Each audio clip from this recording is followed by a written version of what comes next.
presentation of CBC Sports.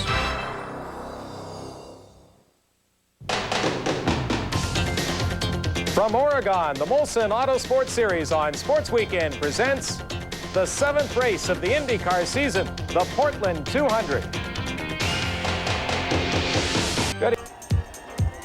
For the IndyCars, the first races of 1993 have been joyous for two teams, Penske and Newman-Haas.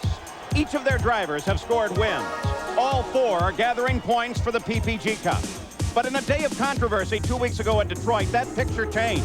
Emerson Fittipaldi jumped the start and was penalized.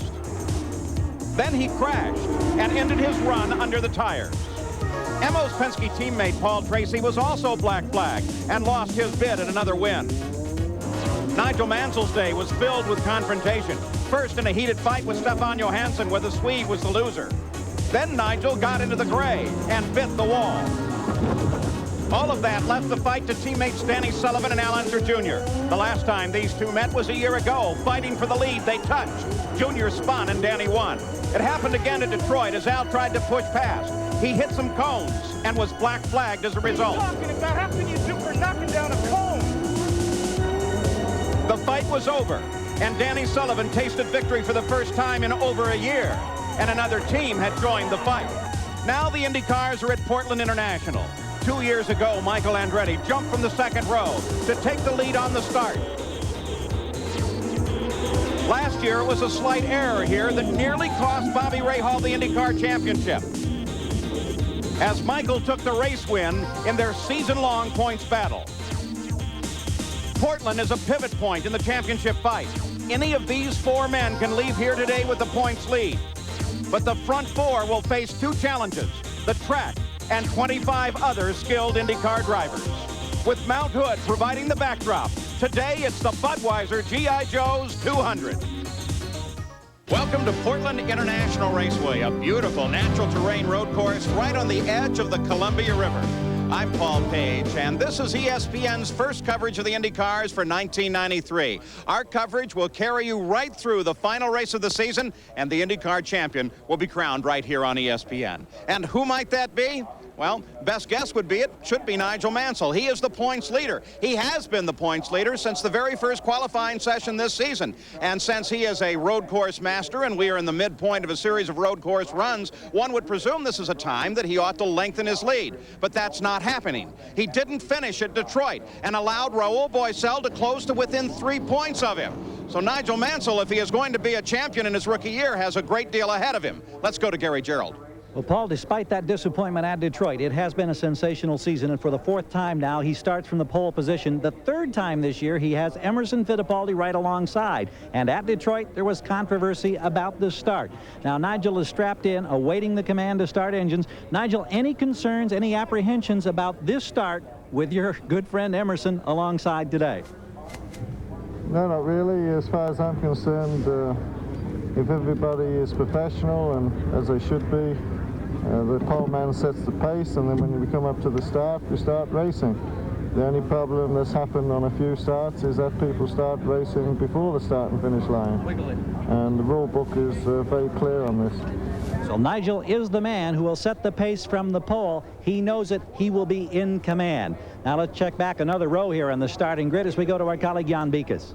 Well, Gary, right behind you and right behind Nigel is Stefan Johansson in the third position. And Tony Bettenhausen's crew is excited because they've split the factory Penske effort. Now, Stefan, you're also quickest this morning in this morning's warm-up, the fastest ever in a session for a Bettenhausen car. It's got to give you confidence.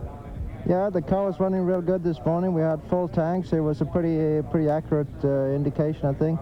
Now, of course, the weather is a lot hotter, so the setup may not be exactly the same, but I think we got a pretty good setup anyway.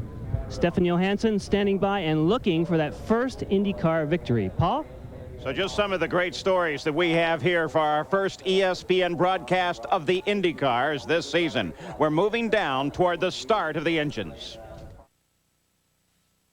Indy Auto Racing is brought to you by Molson Canadian. What beer's all about. Portland, the Indy cars are in position as the clock counts down to the start of the engines. Now, 2 weeks ago at Detroit, there were a number of controversial calls that have been discussed every moment since then, Derek Daly. That's right. We are currently enjoying one of the best seasons of IndyCar racing for many years, but the controversy at Detroit did cause a bit of an uproar. Now, Al Jr.'s penalty when he hit the cones, he knew about that, so we have to say that was probably warranted. But the start line incident, when Emerson was judged to have gone ahead of Nigel Mansell at the start, that's the difficult one, because in the past the chief steward Wally Dallenbach has been a bit flexible how he calls these things. Now at Detroit he brought it right to the letter of the law and told the drivers he would do that. Now consider this, if he's totally inflexible in future, the pole man could actually come off the power at a critical time and cause the outside front row man to be ahead of him, and he knows he will get his opposition to get a black flag and go to the back of the grid. But consider this also, what if Wally was actually flexible? Now Emerson might have got away with Detroit what he did, or else he would have drawn a yellow flag. Now he's got a full lap under yellow, running slowly, conserving fuel, and fuel is a major issue here at a race at Portland. Well, another headache that Wally Dallenbach may have, and it's raising its head, it's blocking. Now what is blocking? It's not defined in the rule book. Is blocking good defensive driving, or is it bad defensive driving? We saw some track movements with Nigel Mansell and Stefan Johansson at Detroit where Nigel clearly moved to hold Stefan back. Now if you make a mistake or miss a gear, should you be allowed to change your line dramatically to stop a pass? Well, that is one of the issues that Wally Dallenbach dealt with this morning in the drivers' meeting.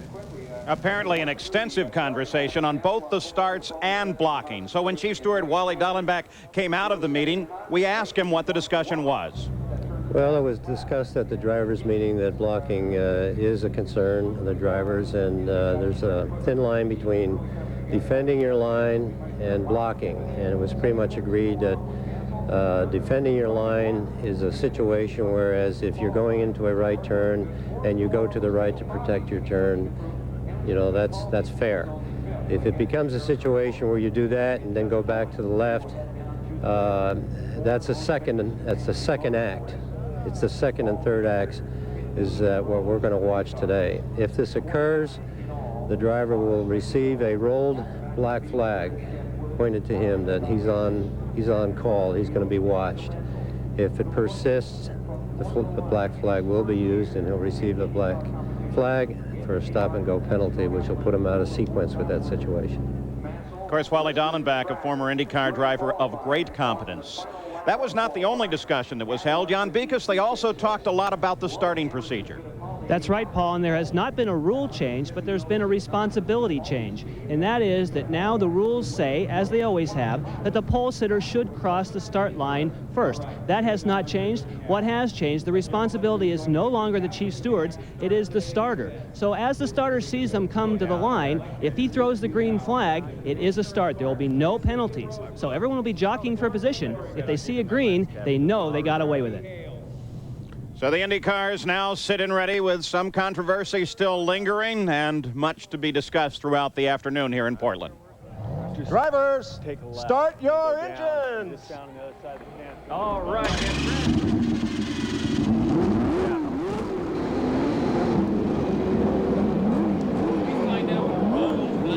So the drivers now in their cars, engines started, and we are very close to the start here at Portland. 3 laps behind the PPG pace cars, and then we'll see a green flag. So we're set and ready to go. Nigel Mansell sits in his cockpit, the view from alongside a new view from Scott Brayton's car. The view back from Nigel, and the field is set. Looking off the nose of Bobby Rahall's car. There's the front row. Nigel Mansell and Emerson Fittipaldi will give you the full rundown of the starting grid in just a moment as we're prepared to race the Indy cars at Portland. In Canada, Hey, anybody want a beer? cabin life requires people to make personal sacrifices, endure physical hardships, and forgo modern conveniences. The cabin, where you'll find the clean, crisp taste of Molson Canadian. Gotta love kitchen parties. And what beer's all about.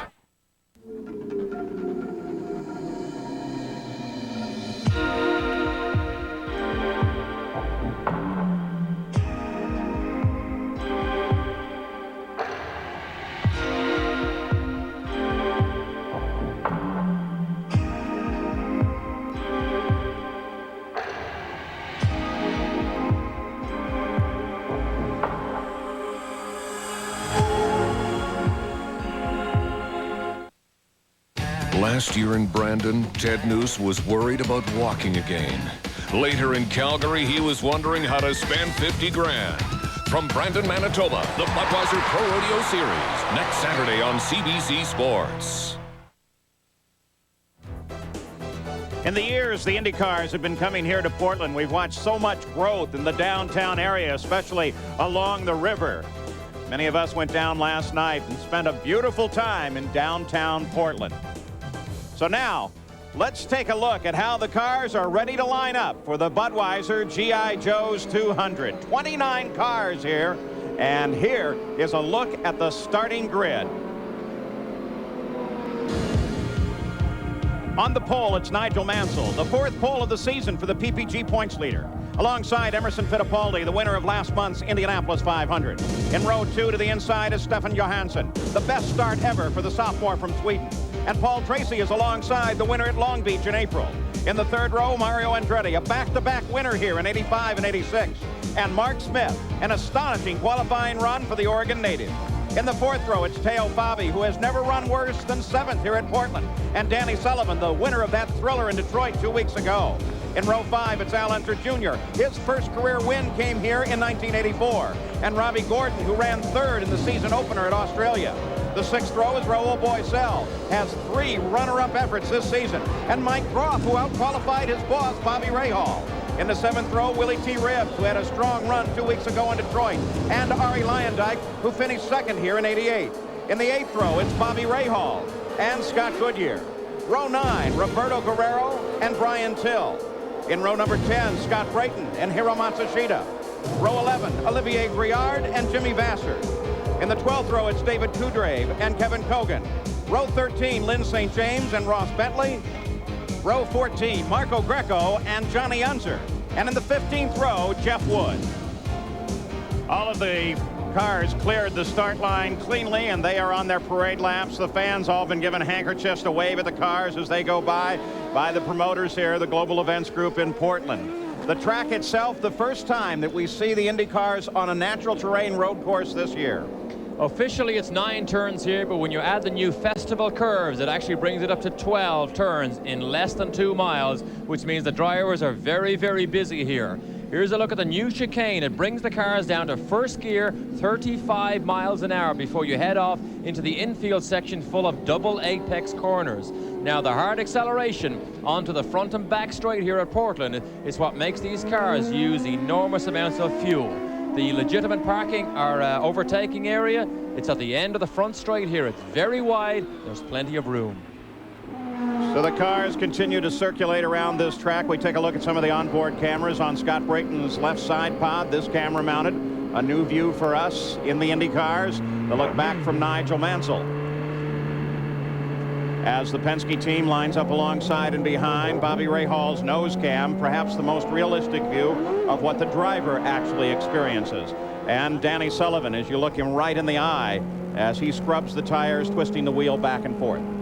Something I'd like to mention is Wally Dollenbach earlier mentioned the rolled black flag. It was a bit confusing to me. It literally means that rolled up, he will point it at somebody, and it's basically a warning. When he unfurls that flag and gives it to you, you know you are in trouble.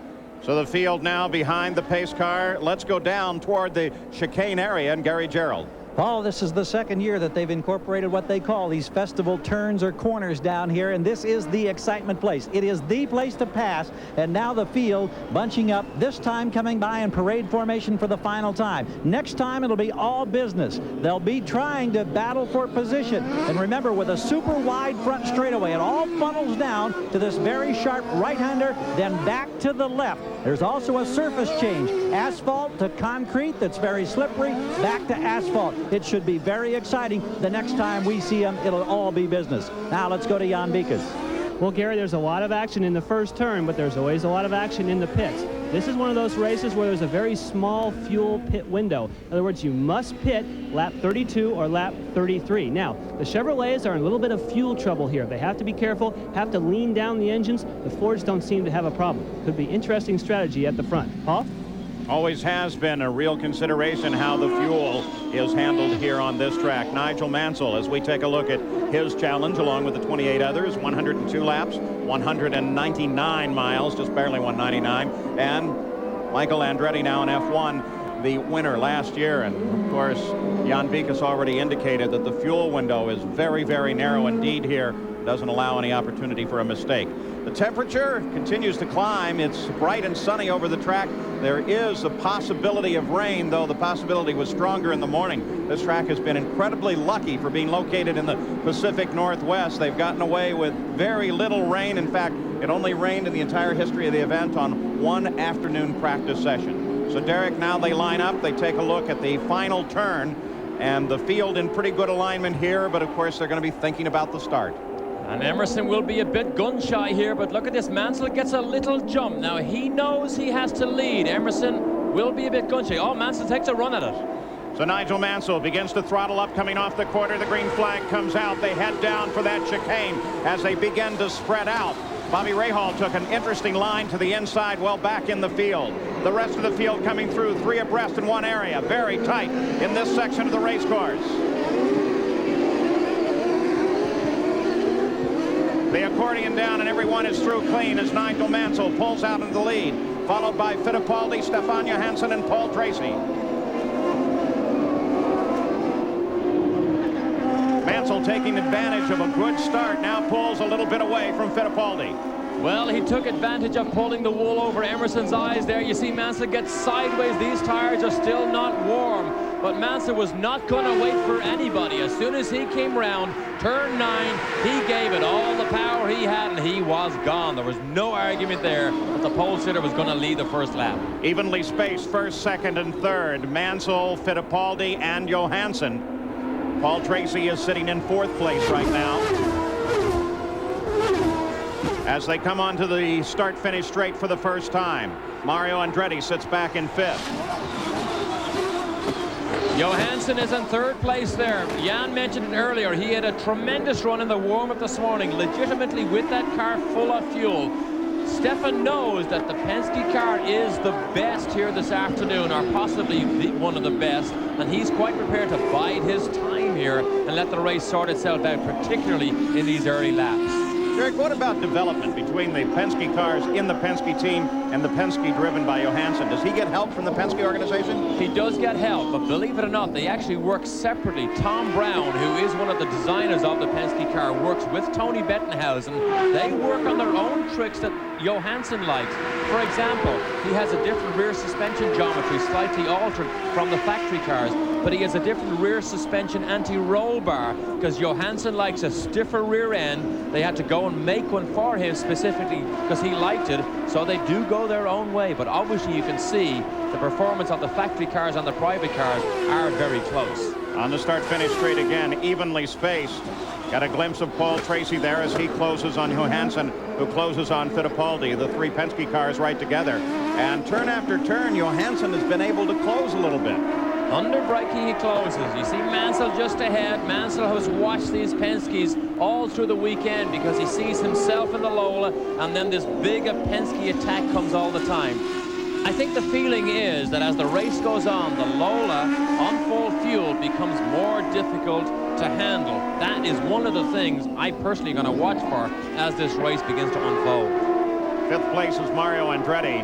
Mark Smith is running in sixth right now, followed by Danny Sullivan, Robbie Gordon, Al Unser Jr., and Mike Groff. A spectacular run, by the way, by Groff, who managed to out-qualify his owner in the chassis that Bobby Rahal actually abandoned.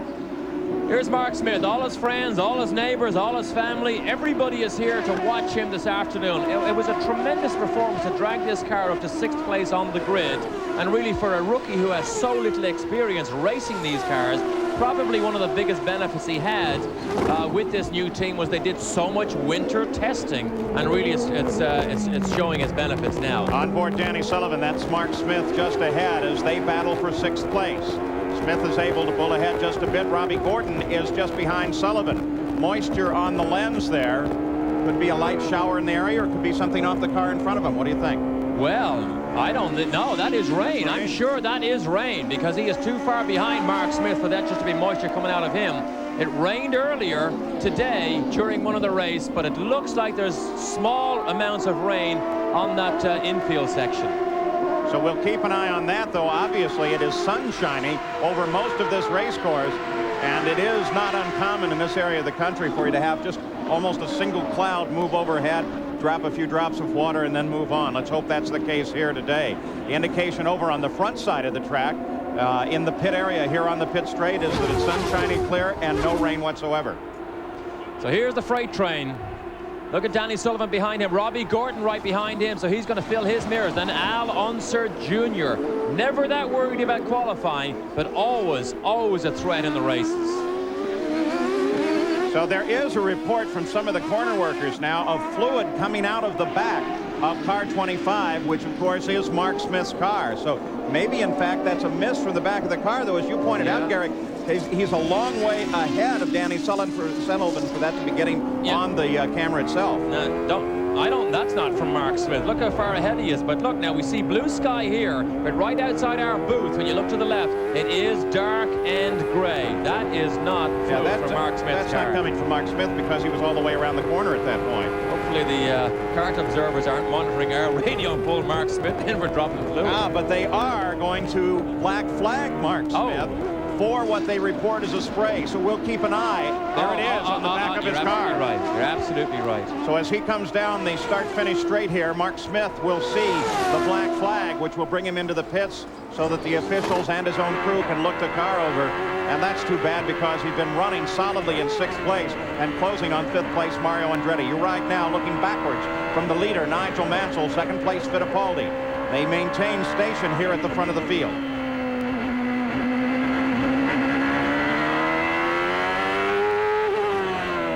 So Nigel Mansell leads from the pole here in the first laps at the Budweiser G.I. Joe's 200 from Portland International.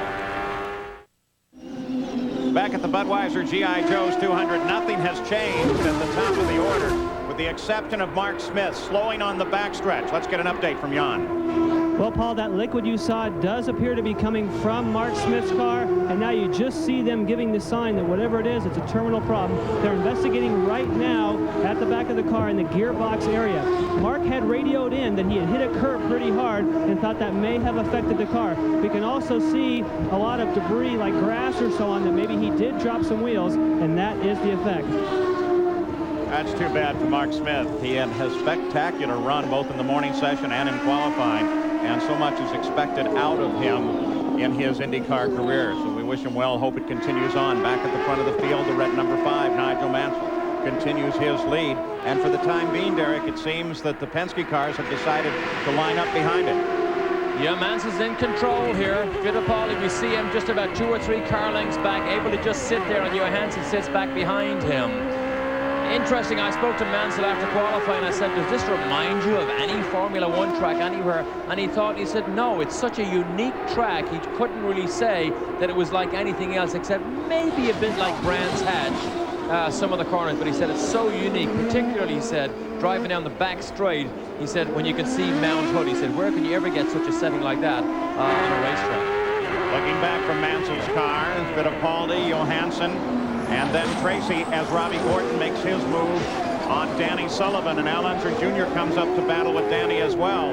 So Robbie Gordon, as seems to be his style, moving very early in this race and moving toward the front. Gordon was 3rd fastest in the warm-up this morning. It's the Ford engine versus the Chevrolet in both the Gallus cars there. Robbie Gordon, of course, so spectacular almost every time he goes on the racetrack this year. Didn't qualify as well as he had hoped, but now that he's got by Sullivan, it'll be interesting to see whether he can just inch away in A.J. Foyt's car. The top 10 affected only by the retirement of Mark Smith and the move of Gordon, so it's Mansell, Fittipaldi, Johansson, Paul Tracy, Mario Andretti, then Robbie Gordon, Danny Sullivan, Al Unser Jr., Raul Boesel, and Mike Groff.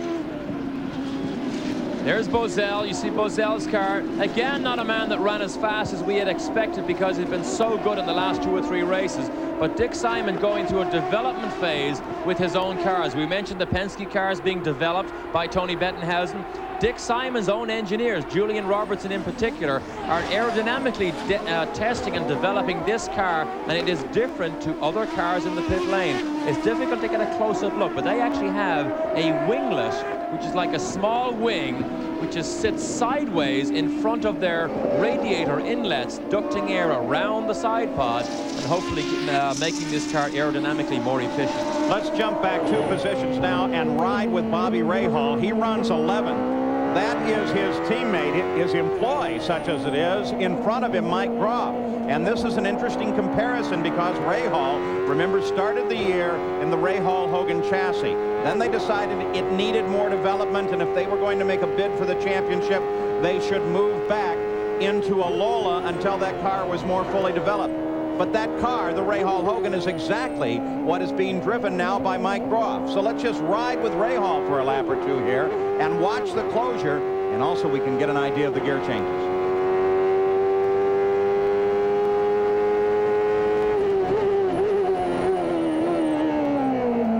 This is first gear here.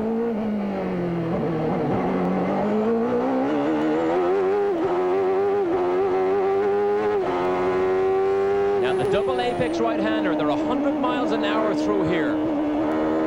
Listen to his throttle.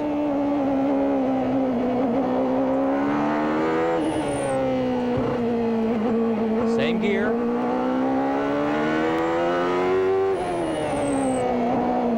Now here's the blast down this long back straight. 175 miles an hour he'll reach here.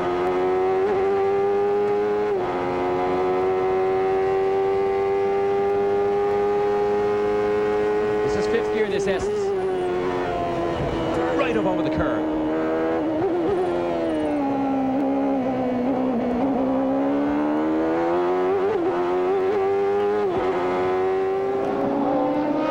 At the front of the field, Nigel Mansell now beginning to encounter slower traffic, and Emerson Fittipaldi has pulled up right behind him, using this opportunity of the slower traffic to close.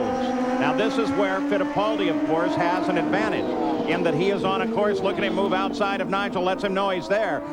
He has experience on this track and more experience with these other drivers. So Fittipaldi has an opportunity to use both of those attributes to his advantage at this point. They both get past the slower traffic, though, but still there's more ahead.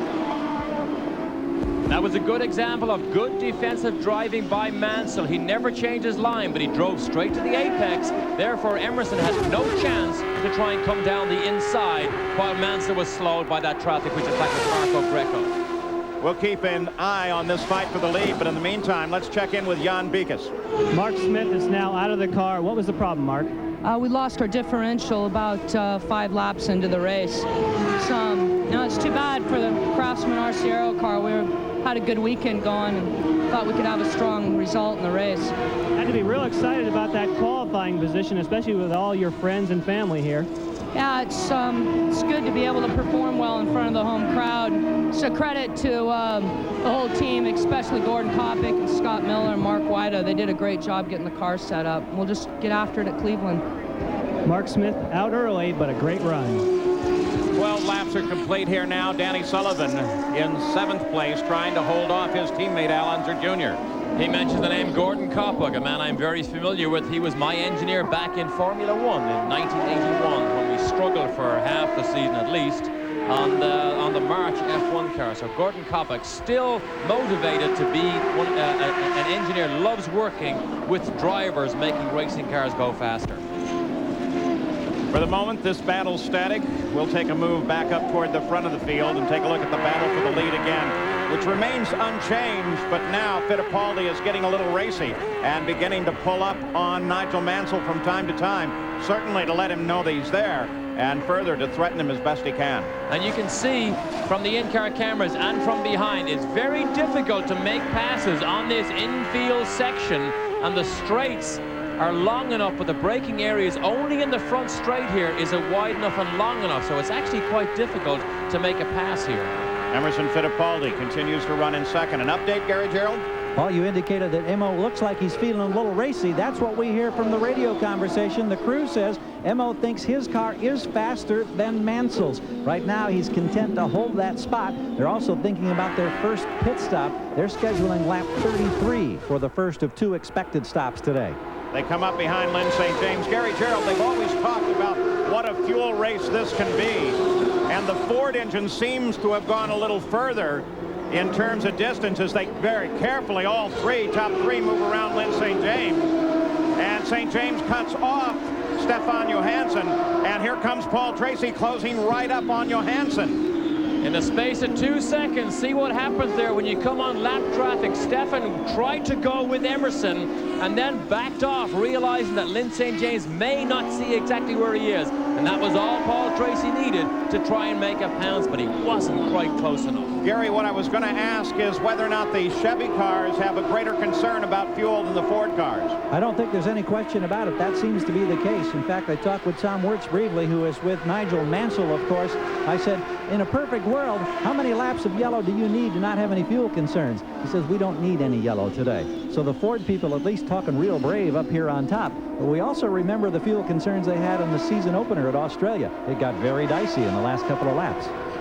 Fastest car at the moment is third in the line, Stefan Johansson. He's turned the fastest lap of the race at 111.2 miles an hour. 14 laps are gone. The laboratories of 2001 announced a major breakthrough in auto protectant technology, Formula 2001 Super Protectant. Its advanced sun-stop formula helps protect against damage caused by the sun's UV rays, like fading, drying, and cracking. What's more, independent lab tests prove Formula 2001 shines better and protects longer than Armor All on vinyl and leather. But what if your car's surfaces are already faded? We went to the Arizona desert to see if Formula 2001 Super Protectant could help restore the appearance of these UV-faded vehicles. Watch what happens to UV-faded vinyl, rubber, even dried faded leather. Get the best protectant under the sun, the one that shines better and protects longer than Armor All. Formula 2001 Super Protectant with a fresh leather fragrance. And for the unique demands of tire care, get new Formula 2001 Tire Foam and Shine. Just spray and walk away. Get Formula 2001 at Canadian Tire. Well, if you like mountain biking, and Paul Tracy does, so by the way does Mark Smith, what better place than here in the Portland area? As Paul took an opportunity this week to get up on Mount Hood and see how well his bike worked. Right now, Paul Tracy runs in the 4th place, trying to catch up to Stefan Johansson. He was just behind him moments ago, but Johansson has managed to pull ahead again as they come through traffic. And 1st, 2nd, and 3rd, Mansell, Fittipaldi, Johansson run close together. Mansell still looks to be in control here. Now, I suppose it's fair to say that we do believe the Ford engine might have a little bit more horsepower on the straights, which gives him this little comfort zone. Now, when we get into these long right-handers, he goes through here at 100 miles an hour. This long double right-hander, he said, the only thing he can think about that's like that is the horseshoe at Paul Ricard. But you can see that his last lap was, in fact, his fastest lap. So Mansell looks to me to be in fairly good control of the situation. Ari Lyondike does a quick spin, gets it back into traffic. Right down there in those festival curves at the end of the pit straight, the home stretch here. Lyondike, who has been running just out of the top 10 in 12th place. And a team that had a fairly substantial and major announcement this weekend, Derek. And of course that was that they will no longer use these Lola cars that they're using for the last couple of years. They are changed to a new Reynard car that's being designed and built in England by Adrian Reynard's company. So the Ganassi team will use that, but Ari Lyondike has been struggling to find the type of form he can show. Look at Fittipaldi. Fittipaldi tries now to make a move on Nigel Mansell. Moves to the outside, moves to the end. Mansell sees him there. Again, the question of blocking has to be in their minds. They don't want to be called for it, but there's certainly no evidence of any blocking in that case. Well, I don't know whether that was a misgear by Nigel, but you saw that Penske get the power to the road so much faster than the Lola driven by Mansell. But Mansell was able to just turn right, take the corner away from Emerson, the little flick to the right, and then pull away. But you can see now that the pressure is beginning to be turned up by Emerson and Stefan Johansson, who's still No, he doesn't have fastest lap, but he almost has. Stefan is quite happy just to sit there. Fastest lap now turned by Fittipaldi at 111.5. So Fittipaldi is beginning to pick up the pace and put the pressure on Nigel Mansell. First, second, and third are the battle on the race course. The only true battle at the moment, and they run right together as Roger Penske keeps track of his car. Again, traffic just ahead. Johnny Unser, but look at Emerson. He pounces again. Now, Emerson takes a wider line on the way in, and he tries it again. He's side by side. Same move that he tried last time. Can he keep it? He goes all the way off into the dirt. Johnny Unser just in front of him. Nigel Mansell may take advantage of that, and Fittipaldi has to drop in behind. Well, well, we see it again. Fittipaldi gets traction down to the road better and shoots away, but Mansell knows the piece of road that he wants to use, and he's making things difficult for Emerson, as he is entitled to, because he's leading the race. Now first through fourth all together on the race course, with Mario Andretti sitting in fifth and closing in as well. You see a good example here of how good the Penske cars are getting power down to the track, as again Fittipaldi works all over the back end of Nigel Mansell's car. Why, Derek Daly, are these Penske chassis so good all of a sudden? Well, it would be easy to say it's packaging, but it is. All the details of this Penske chassis this year are just better, I believe, in racing conditions than the Lola. I think the traction is better. It's very good under braking. It's very good under full fuel load. That is the key to why this car all the time is good in racing conditions. Put 40 gallons of fuel into it, and it doesn't change as much as the Lola does. So I believe Mansell will fight this car a lot more than the Penske drivers will. This time through, Fittipaldi decides to line up. He's telegraphed twice now to Nigel Mansell what his intent may be. Of course, it could simply be a feint. But now Fittipaldi comes up to line up behind Mansell once again, and Johansson and Paul Tracy close in. You can see that first through fourth are well separated from fifth place now.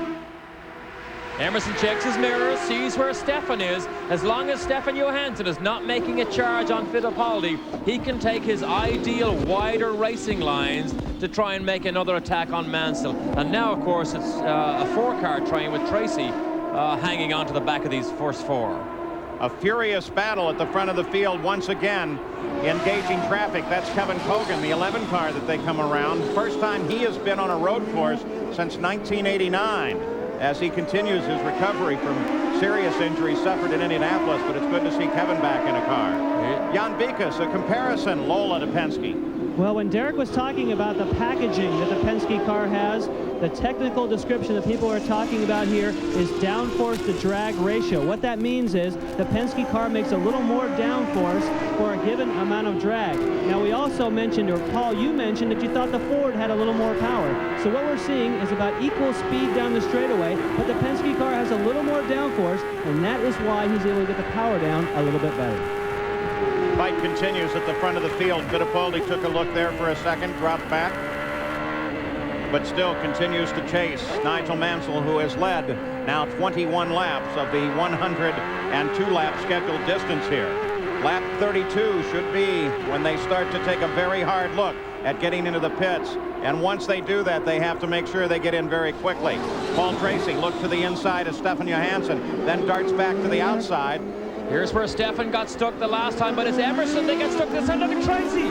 Oh, it worked for Paul Tracy. He moved way over to the left on Johansson and then came back across to the right. I think Johansson must have thought that he was going to get bottled up, but he didn't. He came screaming back into the other side and moves into third place.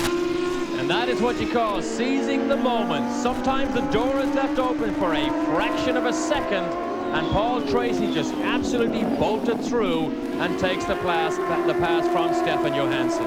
Look at that one more time. Now watch Paul Tracy move all the way to one side.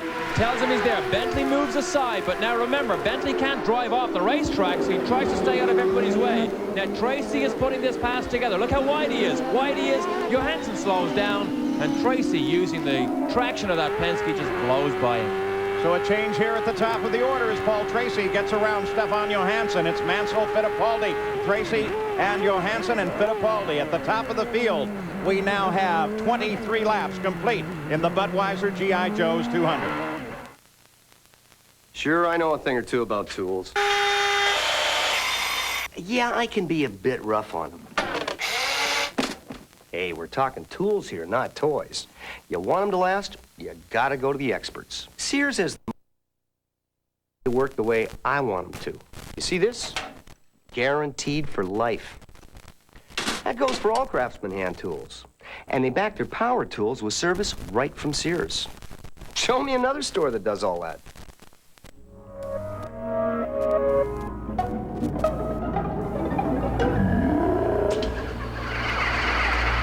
There are destructive forces at work in your engine. Heat and friction. But there is a way to fight back. Pennzoil Premium Quality Motor Oil. Pennzoil defines performance.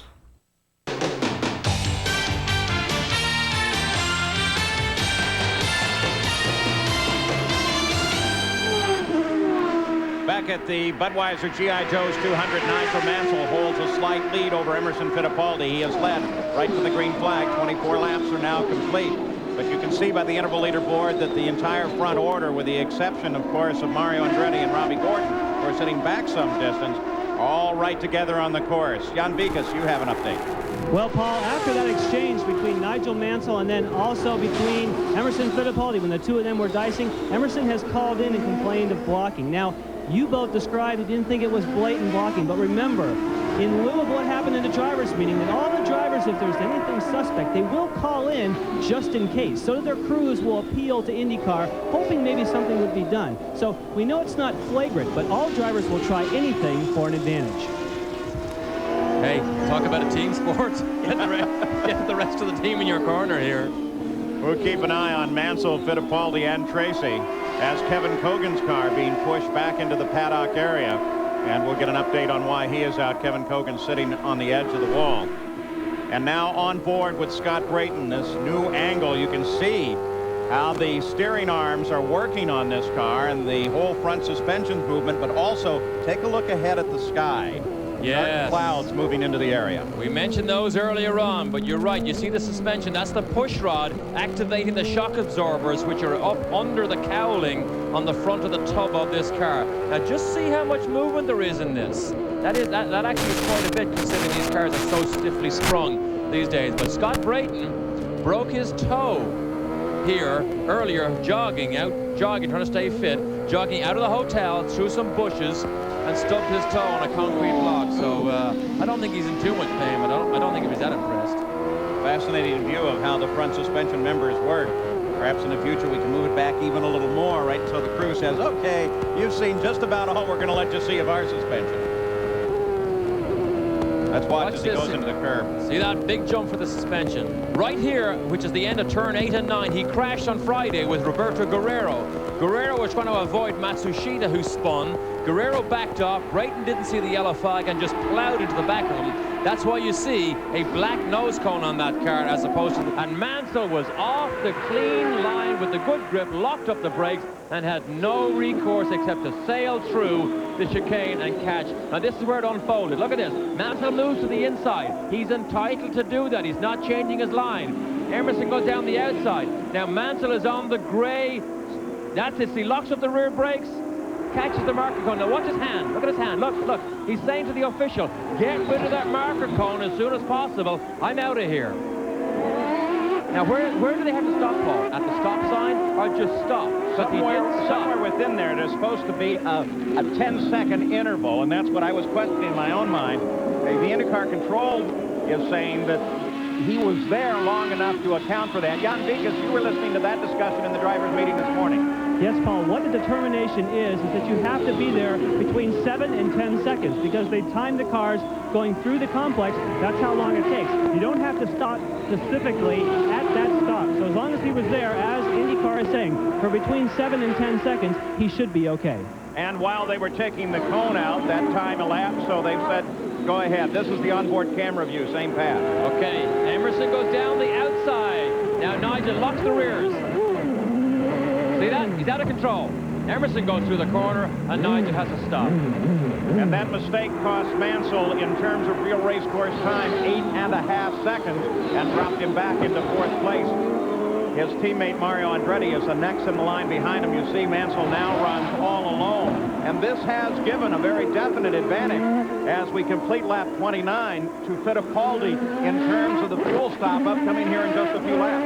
That's right. Penske 1, 2, 3. The only Lola challenge now being mounted by this man, Nigel Mansell. And he knew going into the race that as this race unfolds, this car will get more difficult to drive. Look at this. He's sideways. He's sideways in third gear under acceleration. So now really beginning to have to fight this car.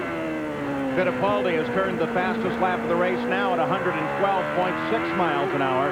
But we'll keep an eye on Mansell's speed because he's going to hustle this car, which is very light on fuel now, as fast as he can. And Emerson had radioed that Mansell was blocking. That was not blocking what we saw. That was Mansell choosing the line that he wanted and making Emerson go around the outside. Look at this. Corrections, 2 and 3 under heavy acceleration in second gear. So Mansell now has his hands full with this Lola. And look at the sky just ahead. Rain could come as a factor here very quickly. And if it does, let's consider who's very good in the rain. Fittipaldi, Mansell, Nigel even Mansell. Stefan Johansson. So 30 laps are now complete. The pit stop should be coming up shortly.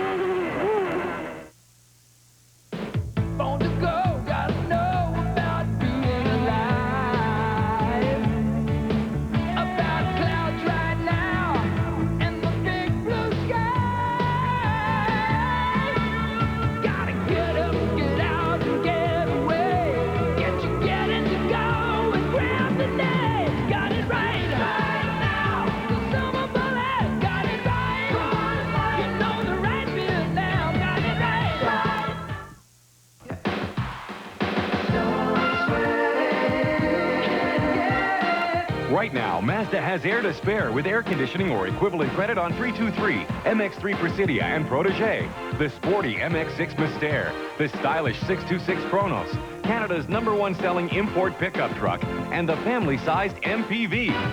Don't sweat it, don't sweat it, it may just be.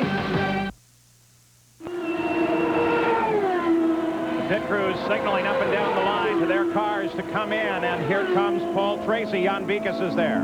We had a look at the speed, and he made it in. He was under the speed limit, which is 80 miles an hour in the pit. So far, Paul is okay. And he's also fast. He's working on that is his helmet strap. He just pulled off his helmet strap. That obviously must have been giving him a lot of trouble. That's difficult to get off your arm, Paul. But now he can't find the gear. Now it's in gear. He's underway, and he's past the radar gun, so we know he made it. Now we see Emerson Fittipaldi starting to lay out. So Fittipaldi's crew is ready. Johansson's car, they have a problem on the right front with the car. He's been in the pits now 30 seconds, and finally he gets back into the fight. But he has suffered greatly by this stop on the 32nd lap. Paul Tracy and Johansson in. Bobby Rahall's stop is complete as he roars back into the fight. Waiting now for the stop by the leader, Emerson Fittipaldi and Nigel Mansell, who has moved into second place.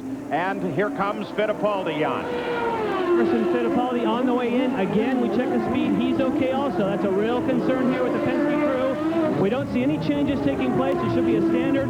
Fill it up with fuel and 4-tire change. Everything's smooth so far. None of the frustration like we saw with Paul Tracy. Our leader's waiting for that last bit of fuel. He's on the ground. He's gone. Let's go to Gary. Nigel Mansell is in. He radioed, said it's touchdown time. Here he is for his first service of the day. They talked about a wicker bill change at the rear wing, then decided not to. They're keeping the balance just the same. He's gone in 15.8 seconds, Paul. And look how carefully Emerson Fittipaldi came out of the pits. Nigel Mansell comes up to speed carefully as well. Remember, these are cold tires, and that's a very sharp corner that they have to adjust for right out of the pit lane. Something unusual Mansell has to deal with. Remember, every time he makes a pit stop in Formula One, the tires are almost up to working temperatures because of the expensive warmer blankets they use in the pit lane. He doesn't have that luxury here. New leader is this car, Mario Andretti. He has not yet stopped. He is due in for a stop at any time. Probably on this lap, he makes his turn into the corner. So now the leader, Mario Andretti, comes down into the pits. Robbie Gordon, driving for A.J. Foyt, comes in behind him. Gordon closed up as close to Mario as he could. Now Gary Gerald waits for Mario. Well, we see the nose of the car. He glides it in with all those years of experience, perfectly hits the marks that are so critical. You miss the marks, and you can't couple the fueling and the vent hoses, but no problem for Mario. We're looking to see if they make any changes up front. No wing changes that we can see. They wanted to latch down the Wickerbill latch in the back. They slap a piece of tape on it. Mario is gone in just over 15 seconds. And threading his way out right in front of Robbie Gordon again, so those were almost identical pit stops as Gordon comes in ready to attack Mario. And this is a race on cold tires here. Remember, Robbie Gordon has all the bravery that you need. Mario has the experience. Look at Gordon. Gordon may try and make a pass here on cold tires.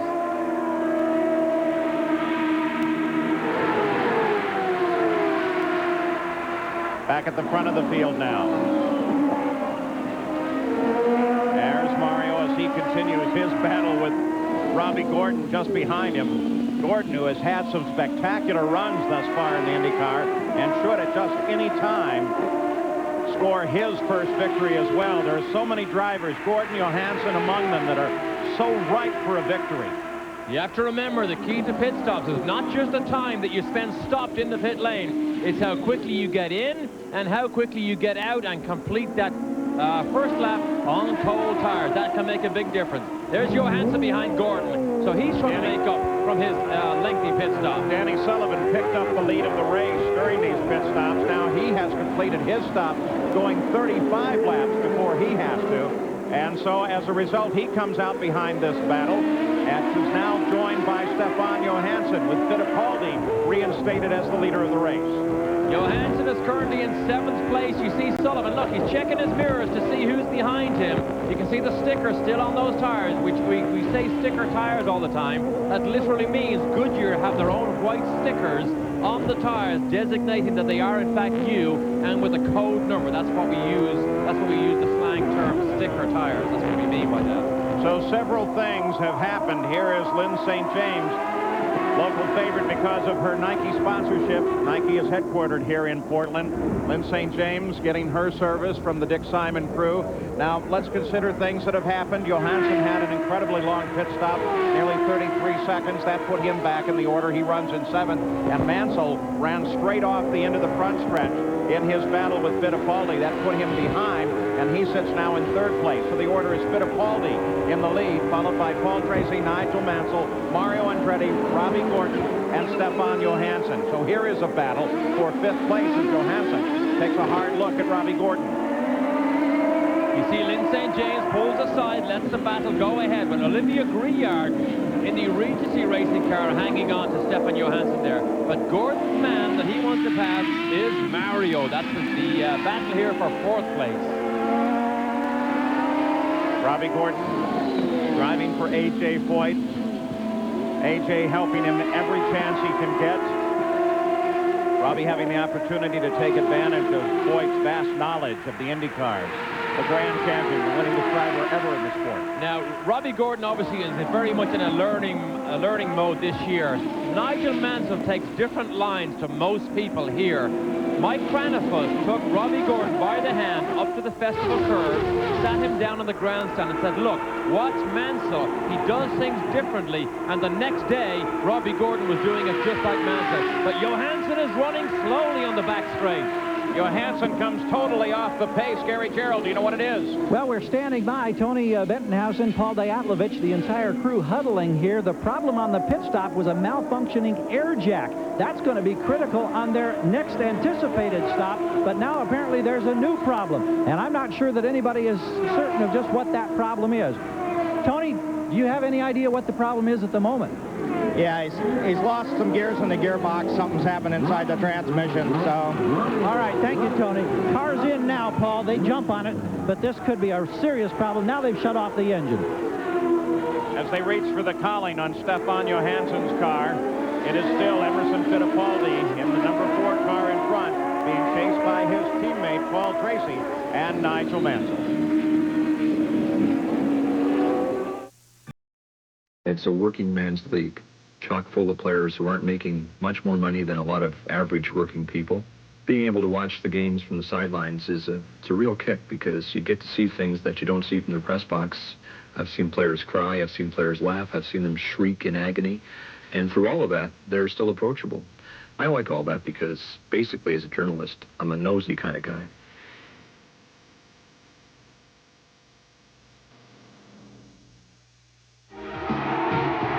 Well, Emerson Fittipaldi threads his way through traffic, and in doing so has managed to separate himself from his teammate, second place Paul Tracy. Jan Vikas, do you have an update? Well, speaking of Emerson Fittipaldi, let's remember he has the same type of gearbox that what Stefan Johansson does. It's a transverse gearbox that's in the Penske chassis. They only have 5 gears.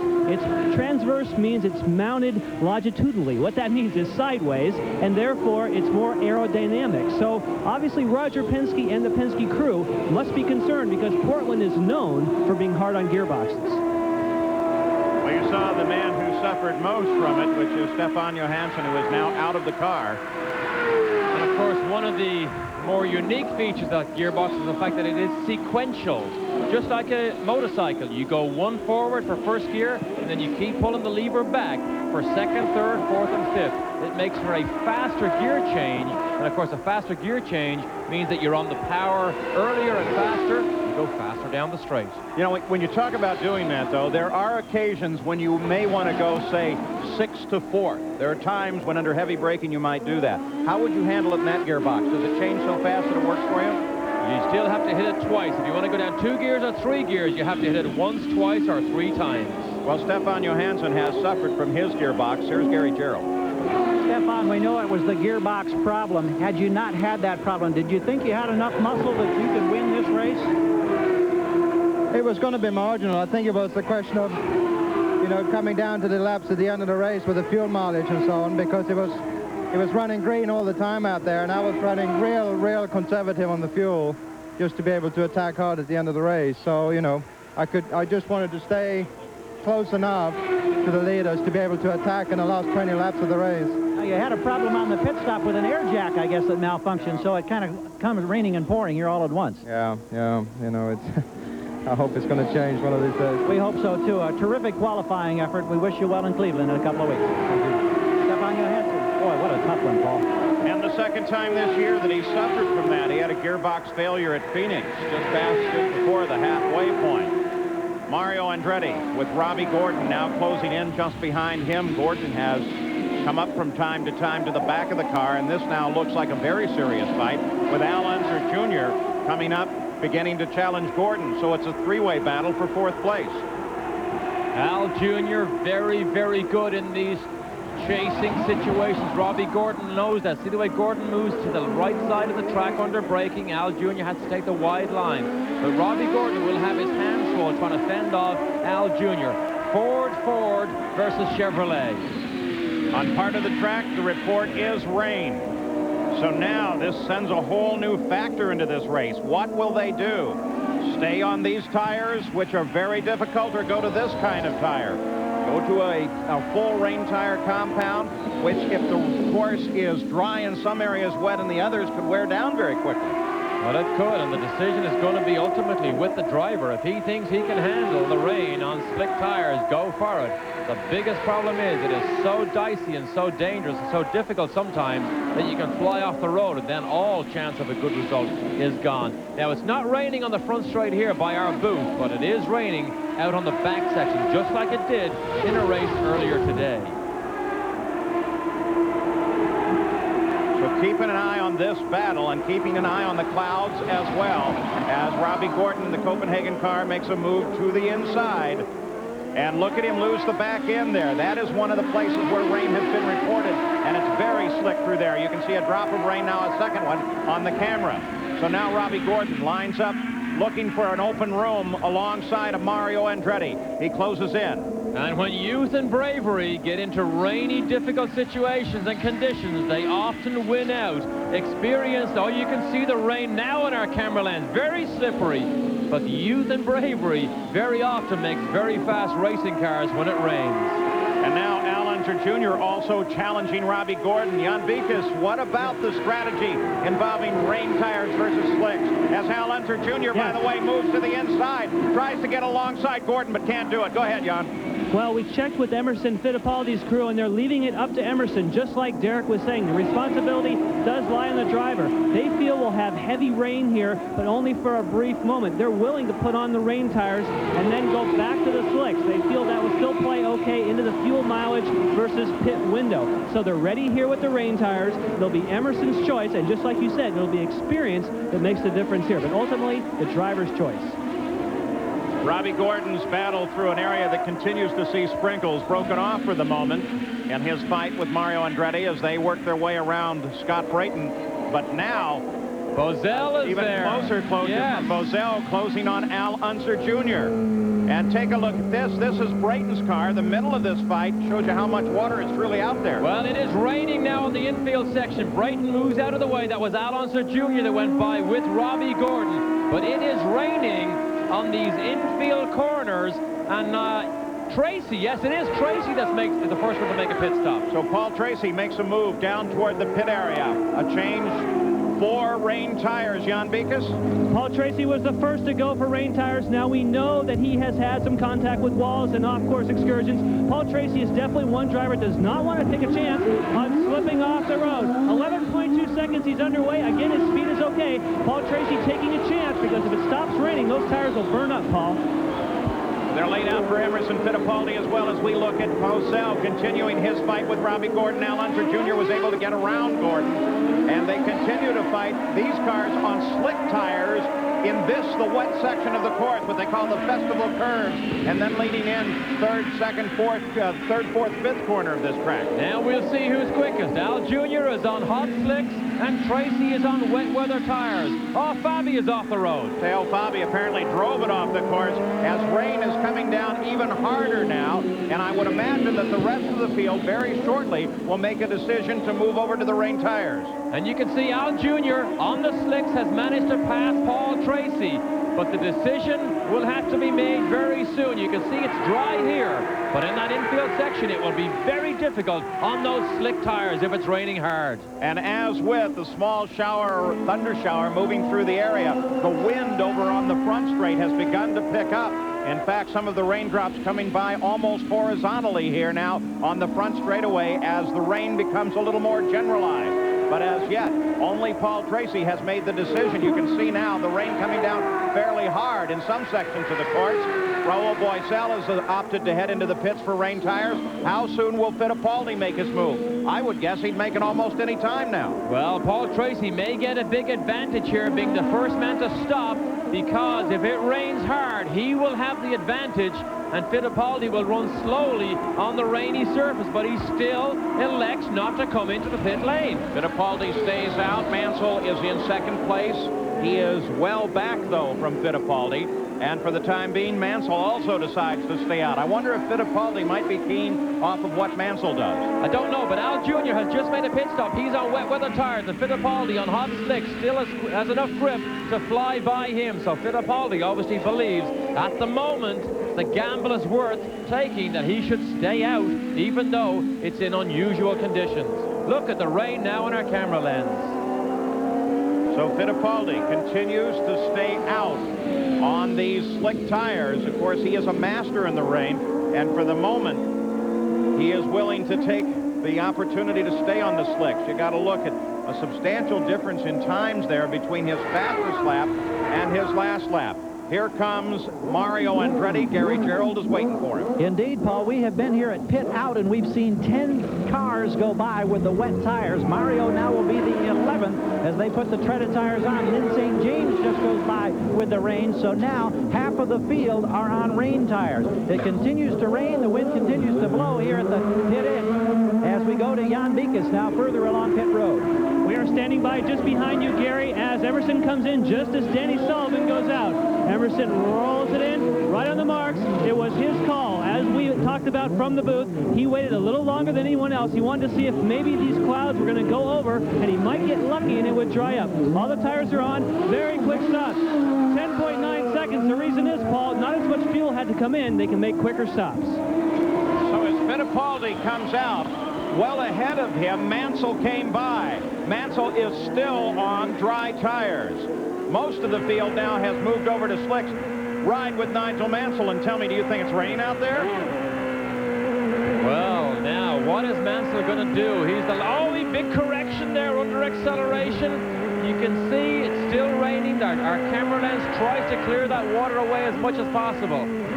I'm not sure he can stay out here much longer in these type of conditions when he knows everybody that he's racing against, primarily the Penske's, are already on wet weather tires. In fact, let's keep an eye on him because the indications are, look, it's dry over here on the back side of the course, at least certainly not raining as hard as it was on the front side, but the indication is that Mansell's team will call him in and he will change over. As look at there, as Guerrero straight off the course, right behind Mansell at the time. Guerrero, Mansell elects to stay out. Now, it's obviously very, very slippery because we saw Guerrero turn left at the end of the straight, and he never made the right-hand turn, went straight off the road and clouted that outside barrier very, very hard. Update on Nigel Mansell, Gary. Just as in the other situations, Paul, it is Nigel Mansell as the driver who makes the call. The crew thought certainly he would be in the last lap. They had the tires over the wall. They were ready. Mansell, however, says, I'm going to gamble and go for at least another lap. And now it's not raining as hard here at pit out in the Mansell pit as it was just 2-3 minutes ago. Plus, the wind is blowing briskly head on down the front straightaway here. So if it stops raining, it could also dry very quickly. Well, one of the reasons Mansell would even bother to take a gamble here is he knows in the dry conditions, head-to-head, he can't beat Emerson Fittipaldi, I don't believe. So he is going to take a gamble that hopefully it'll stop raining. Everybody on wet tires will have to make another stop. If he can hang on, he will have a big advantage. But I'm not sure how long he can hang on. We see the tow truck head off out to try and collect Roberto Guerrero's car. 49 laps, the 102 lap scheduled distance are complete. The first pit stop's done by everybody, then an extra pit stop for most. Now look here, Roberto Guerrero. Now watch him. We were focused on Mansell, and then Guerrero was suddenly gone. He just came straight off the corner, head on into the barrier, though fortunately it looks like a fairly light tap. We will wait for IndyCar's official word on the condition of Roberto Guerrero, but it looks like he should have been able to climb out of that car without any trouble whatsoever. So some changes here in the Budweiser G.I. Joe's 200, and Mansell is back on top.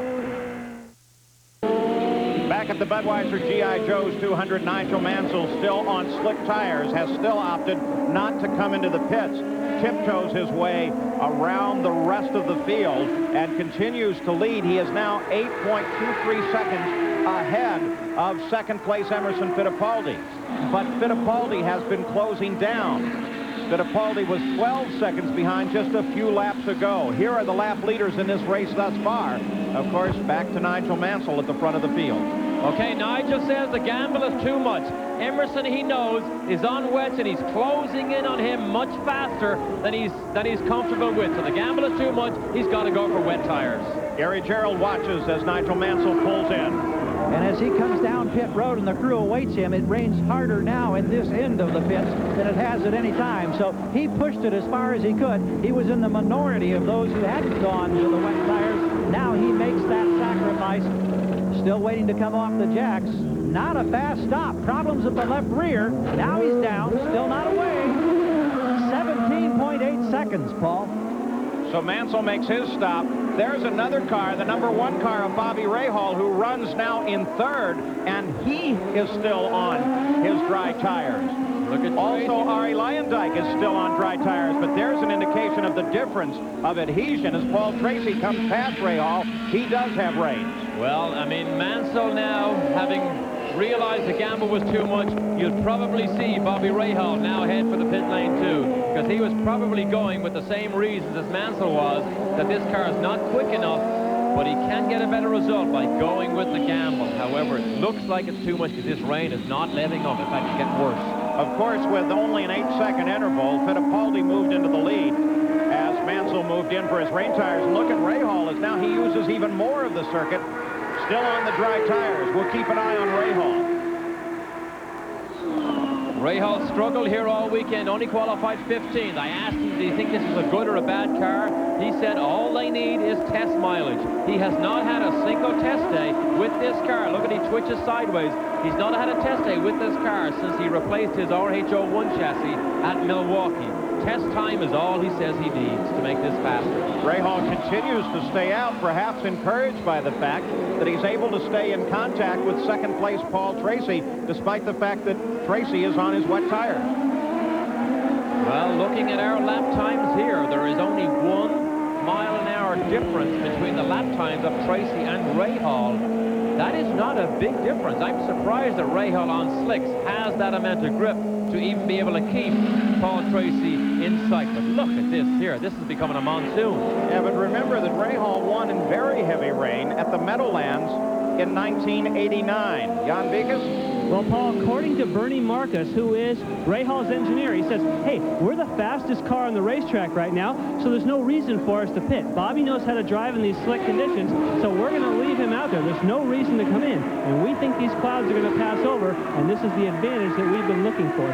So far, Bobby Rahal, the quickest in the slickest conditions. Well, we have the advantage of the EDS scoring system here with a computer that can give us all of those times, and maybe they should look again, because right now he is running a little behind what the rest of the leaders are capable of. He's running at 90 miles an hour, and Fittipaldi and Tracy are running 90, 91 miles an hour. Debris on the course, Tracy got into it. Should it be a problem? I hope not, but it can cut these tires so easily. Now you can clearly see this is where it begins to rain. Look how shiny the surface is. But Paul Tracy did hit a piece of a front wing that was lying on the racetrack.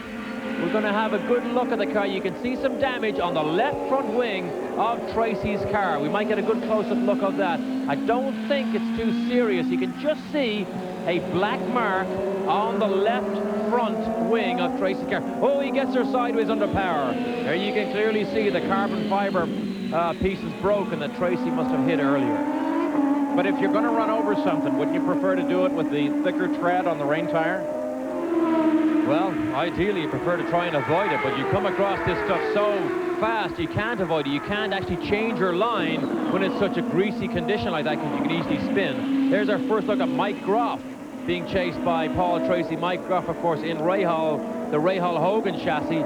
I thought he did a great job in qualifying, and in fact he said the car wasn't too bad. He actually qualified that 12th ahead of his team leader, Bobby Rahal. He runs in 12th right now with Paul Tracy closing in, trying to put him a lap down. Emerson Fittipaldi already has done so. So it's Fittipaldi, Tracy, Rahal, Mansell, Allenser Jr., Mario Andretti, Robbie Gordon, Raul Boisel, Arie Luyendyk. And there's the story. Bobby Rahal continues to run on dry tires, having completed only a single stop. Keeping an eye on Emerson Fittipaldi, the leader of the run, followed by his teammate Paul Tracy, but Tracy is a full 20 seconds behind. What about Bobby Rahal, Jan Beekes? Well, he waited as long as he could. As we've talked about, it's raining harder and harder. Bobby Rahal has finally made the decision to pit. The team has rolled out. The tires are waiting. They're talking to him as he's coming down. We'll see him shortly. Yes, we see him in the pit lane now. He's making his way down. This is difficult, too. Remember, you're on a very slick surface. He throws off a tear-off. He's on his way in. Very slow for dry standards, but that's about as quick as you can go on slicks in the rain. Stops it. Ooh, the vent man was a little late there getting the fuel on. Now, also remember, this is not lap 67. What that means is they did not make their window. Rahal will have to make one more stop, and he's away. Scott Goodyear cut through the carousel corner and has a flat right rear tire. And it's wet tires, so he better hope. What he needs to do now is go slow enough that he doesn't disintegrate that right rear tire before he gets back to the pit lane and cause some body or suspension damage. So he needs to go fast enough not to lose too much time and slow enough not to break something. And look at now how it pulls the left front off the ground because of the flat right rear. Of course, yeah, the cars are so stiffly sprung. Oh, look, he locks up that rear tire because there's so little grip, because there's no air in that. He locks it up. But the car literally sits down on that right rear side, lifting the left front off the ground sometimes. Scott Goodyear was running in 12th place prior to this problem, which is going to put him well back. So Bobby Rahal has joined everyone else on the rain tires. when he came out of the pits, Willie T. Ribbs exceeded the 80-mile-an-hour speed limit. They had him clocked at 90, so they brought him in and out for a stop-and-go penalty, and he is back out now running in 15th place. At the front of the field, it is still Emerson Fittipaldi, Paul Tracy, and Nigel Mansell, though there is a fairly substantial separation between those. So let's go down pit side once again, and Gary Gerald. An apparent problem for Arie Luyendyk. Yes, it was a flat and destroyed, we see now, left rear tire. Badly cut up on the inside. We wondered why he came in, because he'd made the change to the rain tire, but he came in because the left rear apparently got cut down, and this is somewhat of a surprise because they just put a brand new rain on there just moments ago. Luyendyk running in 11th place now. Here comes Scott Goodyear after 10 seconds to get that new tire, Jan Vikas. Yes, it was the exact same problem that Gary was describing that happened with Arie Luyendyk. There is a right rear tire here that is cut down, as you saw as you're watching him going around the course. So very similar problems for Scott Goodyear as well as for Arie Luyendyk, both with quick stops. There you saw as they went into the carousel corner what may be some of the debris that is causing the problem here. Obviously, somebody doesn't have a front wing on the car, and we are going down through the field trying to find out whom that may be. Now, most of the wing, once it's detached, is fairly soft, but there's still some fasteners and upright material there that can be very sharp. And it's a Penske front wing. So whose car has that come off? That is a Penske front wing, I believe. There's the answer. No, it's not that one. Not that one. So we look for Paul Tracy. Fittipaldi's obviously in good shape. I do believe that Hall set decal is the one that's on the Penske front wings. And yay or nay? No, that's good.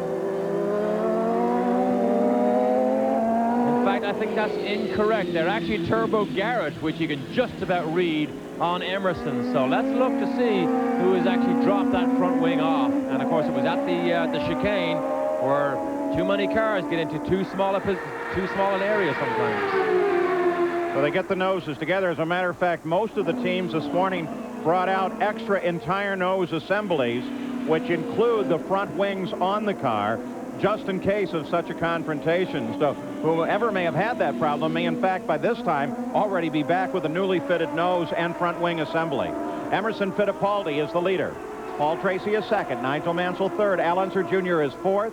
In fifth is Bobby Rahal, then Mario Andretti, Robbie Gordon, Raul Boisel, Danny Sullivan, and Mike Groffes. Take a look. Luyendyk off the course. Struggling to get grip even in the dry. Now he's on wet weather tires. Sometimes when the rain comes, bad handling cars can actually turn out to be better in the rain than they are in the dry. But Luyendyk, as you can see clearly, struggling along the grass. So Luyendyk, who was in and out of the pits with a cut tire, is now on and off the race course and back in the action. Continues to run in 11th place. Fittipaldi continues to be the leader. 60 laps are complete. Danny Sullivan off course now, one of the volunteer course marshals here, talking to him. Danny trying to tell him what he would like and whether or not he'd like to get back into the fight. And apparently he at least wants the car pushed out of where it is, perhaps even back onto the racetrack. Sullivan was running in 10th place before his excursion off the course. 6 cars are on the lead lap together. Fittipaldi, Tracy Mansell, Al Unser Jr., Bobby Rahal, and Mario Andretti. And we did see Sullivan running very slowly just a couple of minutes ago because we saw Fittipaldi blow by the inside. Same place as Sullivan went off. Robbie Gordon goes on the grass. Robbie Gordon. Did he keep it running? Yes, he did. The key is you have to keep the engine running when you get off on the grass, or else you are stuck there. Robbie Gordon was in a battle with Raul Boisel that had just broken off just prior to this excursion off the course. But now, fortunately, because he did keep the motor running, kick the clutch in early, he is able to get back into the fight. For Danny Sullivan, it will be much harder because even if he can get a tow, then it's still going to be very slick underneath. We take a look at Boisel now, who does not fight for position, but picks up an advantage and really locks those tires up under the rain. And there you see some wing damage on the front left wing. That's not the one that we're trying to identify that still lies out on the corner at the Festival Curves, but Boisel has obviously hit somebody. He has made contact with somebody. Well, one indication is it could be a wing off of Willie T. Ribbs' car. I'm sure Jan and Gary are running up and down every pit saying, you have all your wings with you? You can see Boisel doesn't have all his. He's lost the end plate and he's lost a small winglet, which is on the outside of the front wing, and all that does, of course, is just give him a little bit less downforce. And in these conditions, maybe he'll miss it, maybe he won't. Yeah, does it matter at all? Yeah, just keep the thing straight, and you're gonna get more benefit than you will just have the perfect amount of downforce. As we watch Raul Boisel in the rain, Jan Vikas. Well, Paul, he has a lot of World Sports Car Endurance Racing Championship experience, and when he was in Europe, he was known as the Rain Meister. He was the one who always had the very strong performances in the rain in that World Sports Car, what we know as GTP here. So Raul Boisel, very happy that it is, in fact, raining. Also, because they've really been chasing the setup here, this is the real equalizer. But showing you how the speeds do change, Emerson Fittipaldi has been running laps at 88 miles an hour. Tracy has been up to 89 miles an hour. And at the same time, Boisel is running just a tick under 88 miles an hour. If you call the rain the equalizer, it certainly is, because there's only a mile an hour in speed difference that separates the first 9 cars on the course. Now a chance to watch another master in the rain, Nigel Mansell. Let's just ride with him for just a moment.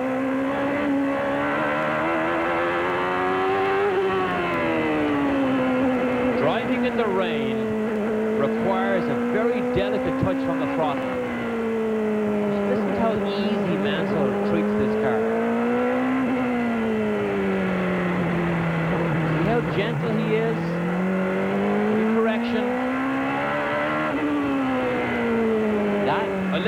See this correction on the way into the corner. But Mansell is a master in the rain, in the dry too, but in the rain, Mansell has won many, many races. You have to be very delicate, have that deft touch with the brakes and the throttle to be fast and to last. Gary Gerald has an update on Nigel. Interesting. Now, we couldn't see him as you're watching the video of him tiptoe around the course, but when he came in and made the change, he wanted them to take some wing out at the front. Normally, when you go to the wets and you've got the rain situation, you need the downforce. They put wing in. Now we understand from radio conversations that maybe they need to make the change back. So he's kind of compounded the situation, and that deft touch is really being challenged right now. Gary, given all of that and the fact that they last stopped about 17 to 20 laps ago, what do you think the pit stop strategy will be for the remainder of the race now? Well, we heard from the Penske camp that they're looking at about a mid-80s, around 84, 85 for a stop for Emerson Fittipaldi. Keep in mind that Nigel went a few more laps beyond what Fittipaldi did before he made the change going to the wet tires. Yes, Nigel came out of the pits 13 laps ago, Fittipaldi 17. The rain that you see is exactly what's on his visor. He does not have the luxury, though, of the visor being able to clear that rain away. And here is final confirmation that we found an owner of that errant wing right here, and it does belong to Willie T. Ribbs. And not likely to stop and pick it up. A quick spin by Mike Groff, and he's back on the course. Remember, this is the True Sports car from the past, now the Ray Hall Hogan car, still under development. Much expected out of this car, and its future expected to carry a Honda engine. He has been testing the Honda engine. In fact, he spent 3 days at Indianapolis last week testing the Honda. It sounds fantastic. He did 219 miles an hour in very much a race and a test trim. So Mike Groff, very excited. He said it is every young driver's dream to ever think he could drive alongside somebody of the caliber of Bobby Rahal. So I'm glad to see that Mike Groff, having struggled to find a clear path for his career, has finally settled into a proven IndyCar driver. Mike Groff runs in 9th place now. The rain continues to fall. It is still Fittipaldi at the front, and he is unchallenged. Another car off the circuit. Marco Greco is not going to take any further part. This is the Team Losi car run by Dennis McCormick from Indianapolis, and he's stalled the engine. We mentioned it earlier. You have to keep the engine running because it's so difficult to push start these cars and drop the clutch and get the wheels spinning to get the wheels turning to start the engine. The 99 car is Brian Till. He runs in 11th place, just ahead of him, Olivier Griard. It's not a battle for position, but it's a good run for Brian Till in his first race this year. Up to 11th place now. And he was surprised that he even drove here. Got a phone call from Norm Turley. This is the car that Eddie Cheever drove. Look how close they get here. But Norm Turley called him up, said, do you want to come and drive my car? Brian Till, who's still, in fact, oh, look at this. wheel-to-wheel stuff here.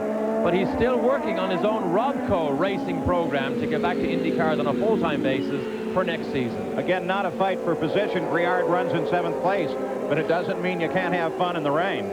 Olivier Gruyer, coming from France, has driven many, many times in the rain, and big cars like Formula 1 cars in the rain, so he's well used to these type of conditions.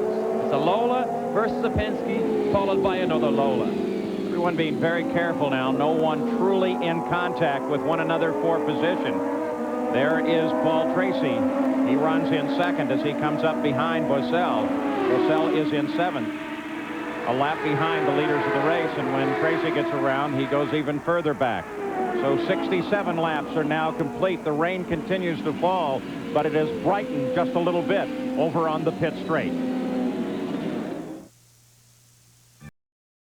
When I initially retired, I was foolish enough to think, I wouldn't mind continuing to do that, but that is long past. I look down now from my broadcast position, and I'm thrilled to be where I am, because the fact of the matter is that what we see out there is like just a moment in time in the whole picture. Days, months, years pass before you ever get your minute or two in the ring.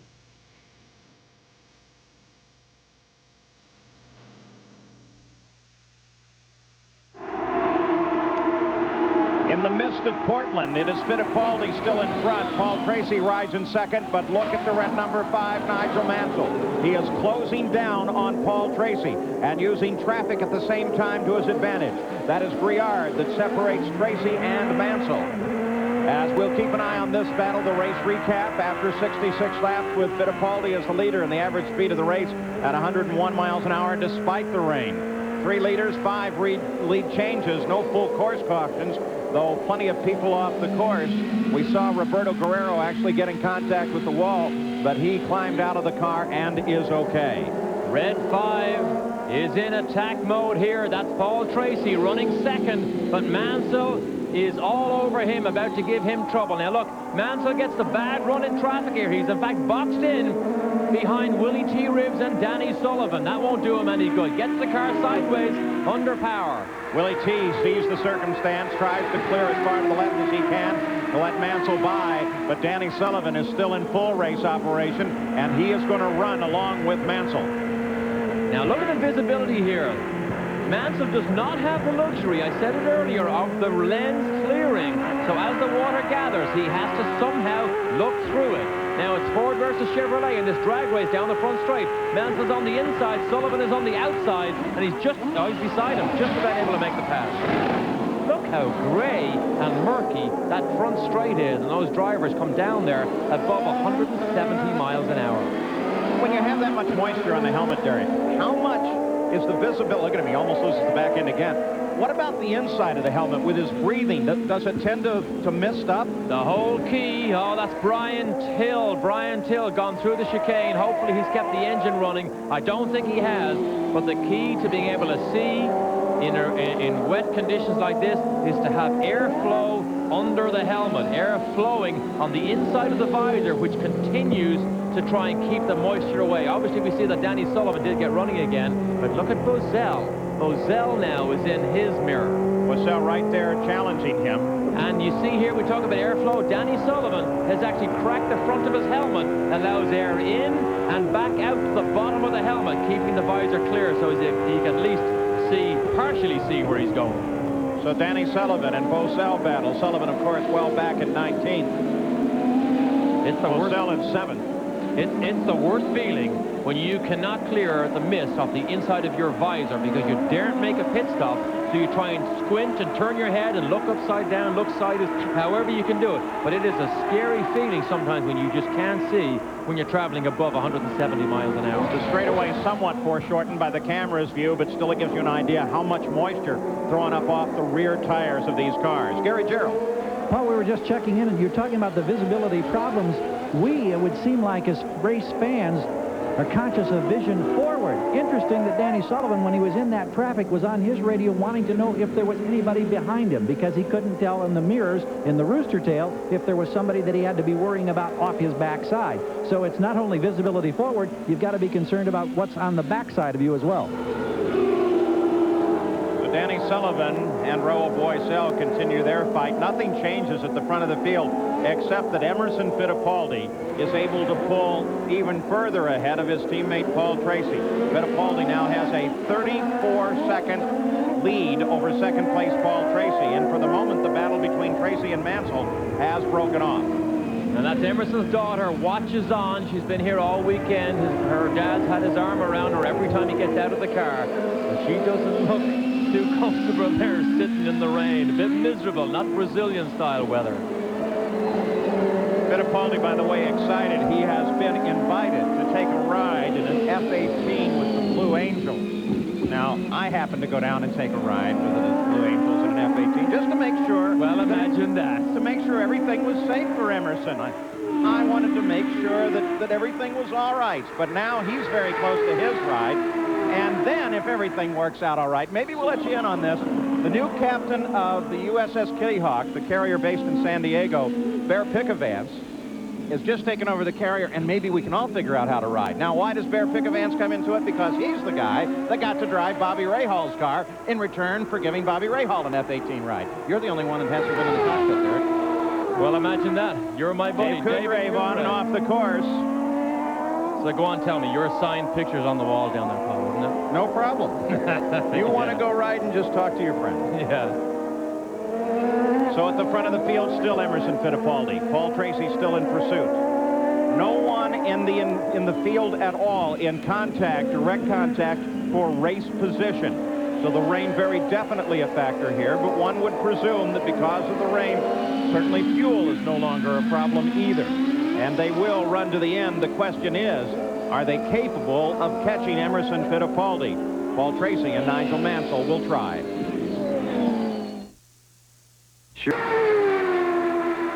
Back at the Budweiser G.I. Joe's 200 at Portland, all positions run static. These IndyCar drivers can make handling adjustments to the car's suspension during a race. Jan Bikas tells us how.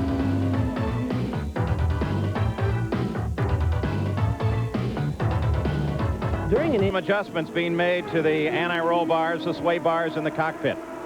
The anti-roll bar or anti-sway bar, whatever you want to call it, it can be called either thing. When you make it softer, it makes the suspension on all four corners softer, more supple, rides over the bumps and absorbs the road better, and can very often give you more grip, particularly on low-speed corners.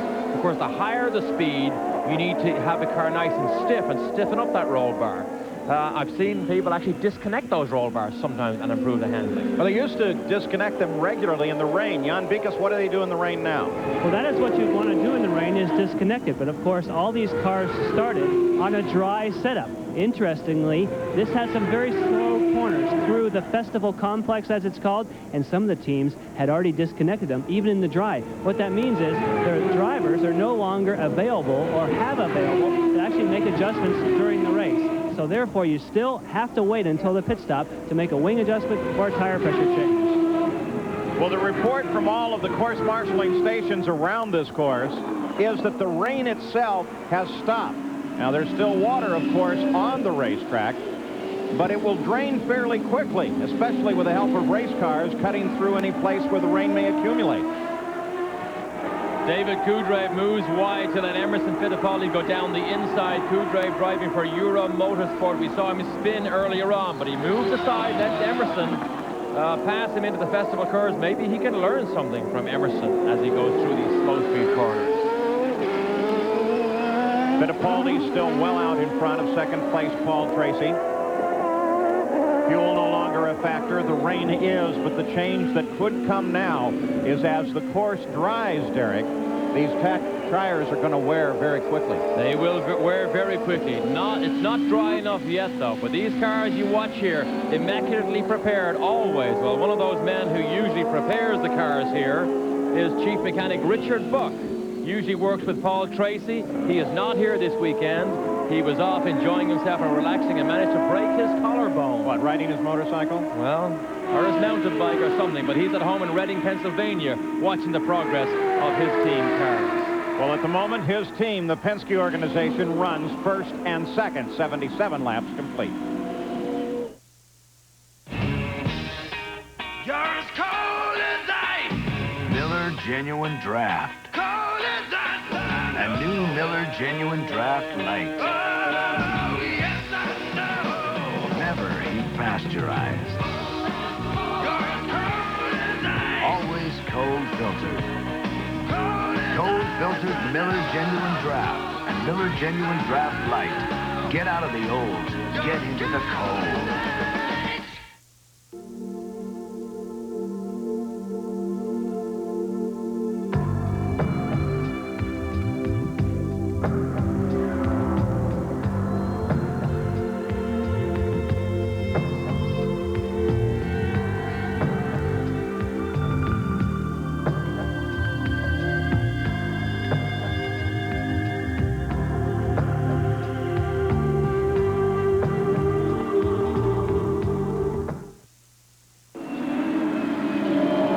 Back at Portland International, the Budweiser G.I. Joe's 200. This is the leader, Emerson Fittipaldi, car number 4. It's been 30 laps since his last pit stop.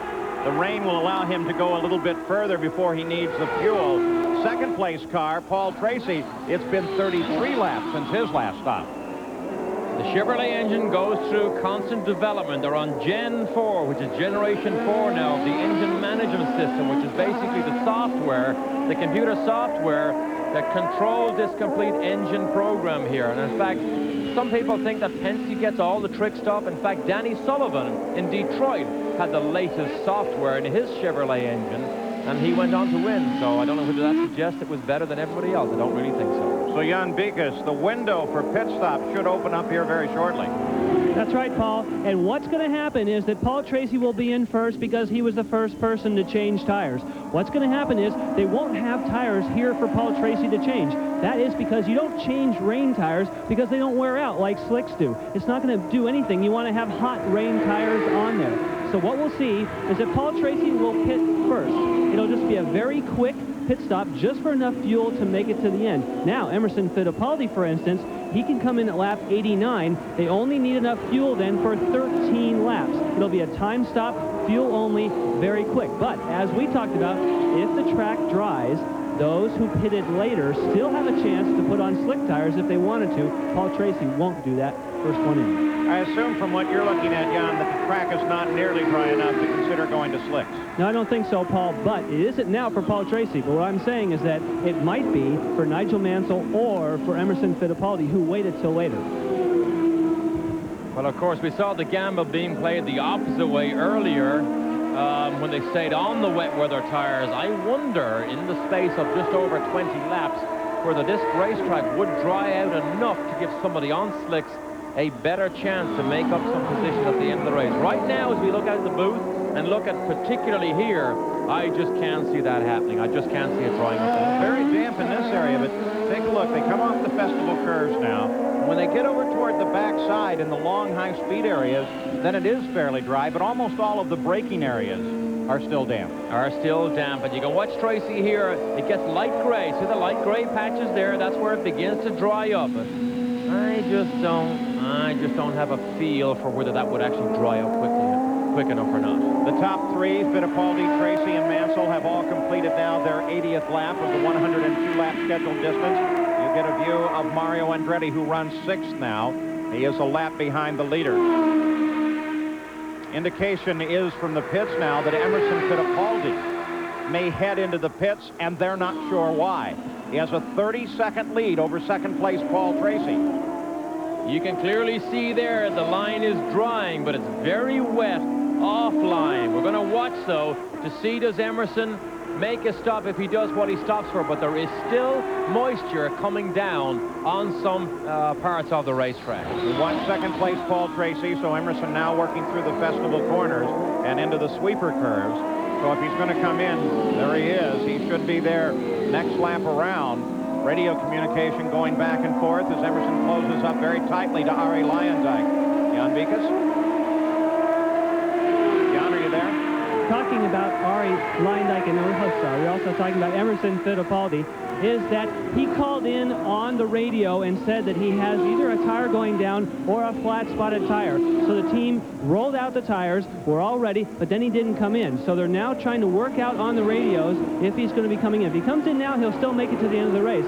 The reason that he would, and he has now continued down the front straightaway again, is because he has a suspect tire. Right now he's kind of feeling it out. He'll wait till lap 89 if it turns out a tire wasn't going down. Doesn't seem to be affecting him. You're looking forward toward him from the camera mounted on Scott Brayton's car. The only way he could get a flat spot is locking up one of those wheels under braking. We didn't see him do anything like that. If a wheel weight comes off, it can give you such a severe vibration sometimes that you actually feel as if you may have a flat spot. It's obviously not enough to trouble Emerson at the moment to actually make an emergency pit stop. Fittipaldi now is having his lead nibbled away just a little bit with his concern over the past few laps with his tires. He is now 27 seconds ahead, so 5 seconds have come off on the Tracy closure with Emerson Fittipaldi. Watch this one. This was a little bit earlier. You want to know how wet it is out there?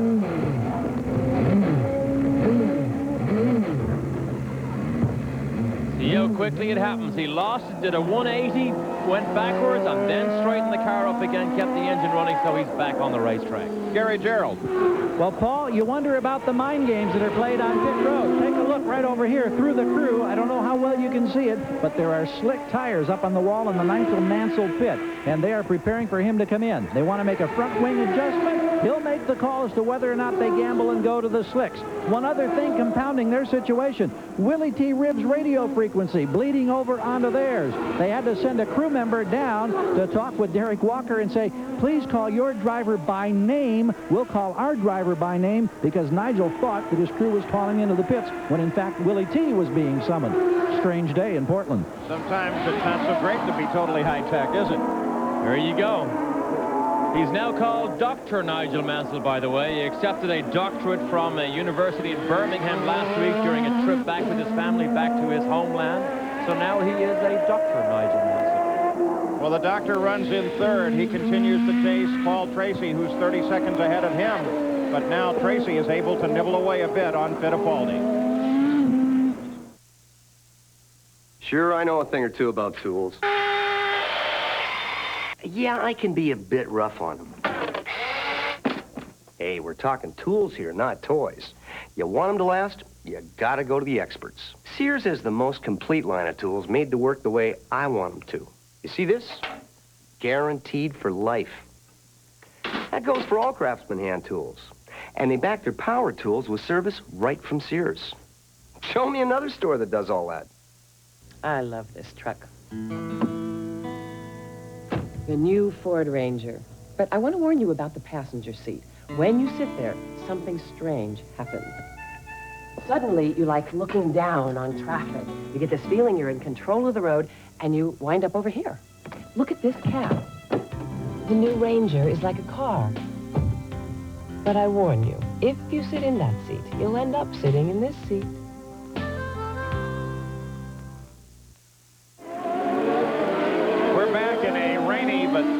Drying Portland.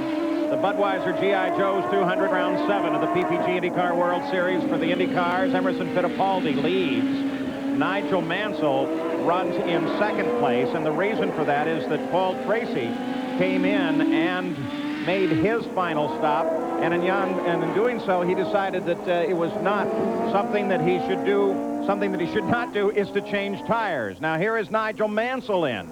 Will he go over to the slicks? That's a very real possibility, Gary Gerald. Indeed it is, Paul. Tommy Wirtz waves him into position. Nigel was on the radio, said he wants the dry tires. Here he is. We'll see if they change it. The air guns begin to chatter. He gambled earlier because he stayed out on the slicks almost the longest of any driver. But here he is now going to the slicks, the first man to do so. It's still very wet out there. Will this pay off or will it backfire for the points leader? So a gamble and a great one for Nigel Mansell as he comes back into the fight. Well, this is what you call going for it all, because it is such a risk now to go onto slicks But you see the race leader, Emerson Fittipaldi here. This will be a great judge for Mansell, just how quickly he is going relative to somebody on wet weather tires. Easily goes down the inside, Fittipaldi does, but a big gamble by Mansell. It's the reverse of what he tried to do earlier. He's gambling that the line will dry significantly between now and the end of the race. And of course, that comparison right there doesn't really tell, because he also came out of the pits on very cold tires. Cold tires and cold slicks on a damp, wet track like this can be a nightmare. They call him the Lion. And boy, look at him as he takes this gamble, trying to keep his points dominance in the PPG IndyCar World Series. With his pole, he moved to 4 points ahead. But now he wants to do everything he can to close on Fittipaldi and come away still as the points leader in this series. And he daren't get offline here, because as long as he can stay on that relatively dry patch, he will be okay. But when he comes to make a pass on somebody, he has to move offline. Now on the front straight here, it's no problem. But watch how slick it will be when he gets into the festival curves here and he goes onto the concrete patch. Oh, real ginger, real slow, nice and delicate. Even if Nigel can maintain his current position, he could leave this track with a 13-point lead in the points fight. But of course, he would like to come up and take the lead of the race itself. And look at here. Slick tires for Bobby Rahal. More slicks. The two men that took the gamble earlier are the two men that are going back to the reverse gamble here, hoping this track will dry. Remember, Rahal said the reason, oh, what was that? Robbie Gordon had something fly up right across his visor. Now it's stuck in the rear wing. It looks like some tissue paper or something they probably used to wipe his visor, and it blew right up in front of his face. Here it is again. Look at this. It's in the cockpit. Snap it right up in front of his face. Japers, look, you weren't on the way into the braking zone there, Robbie. That'll stop the old heart. No time to read that right now. I'll check it out a little bit later. Yeah. Emerson Fittipaldi in front. Tracy is second, 20 seconds, no, much further behind, almost a full 60 seconds behind. Mansell is third. They have the equipment laid out for fourth place. Mario Andretti. Allenser Jr. runs in fifth place. Then Bobby Rahal, Mike Croft, Raul Boisel, Robbie Gordon, Ari Lyondike. Further down, 11, Scott Goodyear, Jimmy Vasser, Hiro Matsushita, Olivier Griard, and Scott Brayton in 15. Well, well, well, what have we got here? Mansell on slicks. Looks as if he is catching Emerson easily. So now he may force Fittipaldi's hand, because if he thinks Mansell is that much faster on slicks, that may force him into the pits to get slicks also. Look at this, Mansell is way quicker than Emerson. Let's keep an eye on Fittipaldi. His team is prepared to move him onto slicks if he would like to come in next time around. There they are. The Penske team has the tires in hand. He wants to hold Mansell off if he can, but I'm not so sure he can do that. He's going to force his hand. If Emerson thinks he can stay out for 12 more laps and Mansell will not make up all that time, he might take the gamble. If he thinks Mansell's going to chew him up, oh, he's going to go to the pit lane right now. Forget it. He knows Mansell is too fast on slicks. He's got to match him, get on those dry weather tires. Fittipaldi saw the challenge and accepted it, and now Jan Vikas is there to watch the change. Emerson Fittipaldi brings it in. He's got to be careful of the yellow lines as he comes across. They're very slick. Now remember, when he gets out of here, he's got to be careful of the pit speed violations, but where he's located, he's actually past the gun. So he shouldn't have a problem there. The dry tires are on. They didn't need much fuel. Wheel spin, gets a little bit sideways, and he's off. Yeah, you know who's going to fall foul to this gamble by everybody else? Paul Tracy. Running second, and a very good second, elected not to change tires at all. So now he may be forced to make a pit stop. He is only 12 seconds ahead of Nigel Mansell. Mario Andretti, fourth place is hit, Gary. And this other member of the Newman Haas team is going for fuel only. He is going to stay on the wet tires. They're not changing. So they get enough fuel. He's gone in under 11 seconds. Are we then seeing, Derek, a tactic by these two teams where they each elect to keep one car on dry and one on wet, or is that a driver decision? Well, I would have thought it was a driver decision, but I mean, that's an interesting point there, that team cars go with a foot in each camp. But I can only say that, yeah, you see Lynn St. James, I don't think she's kept the engine running here. That's the festival curves. But I can't understand if Mansell was running that much faster than Emerson, why they wouldn't put Mario onto slicks. reflects, of course, it may rain again. Look outside the booth here. It looks clear, and the track certainly looks as if it's drying. Certainly not getting any wetter.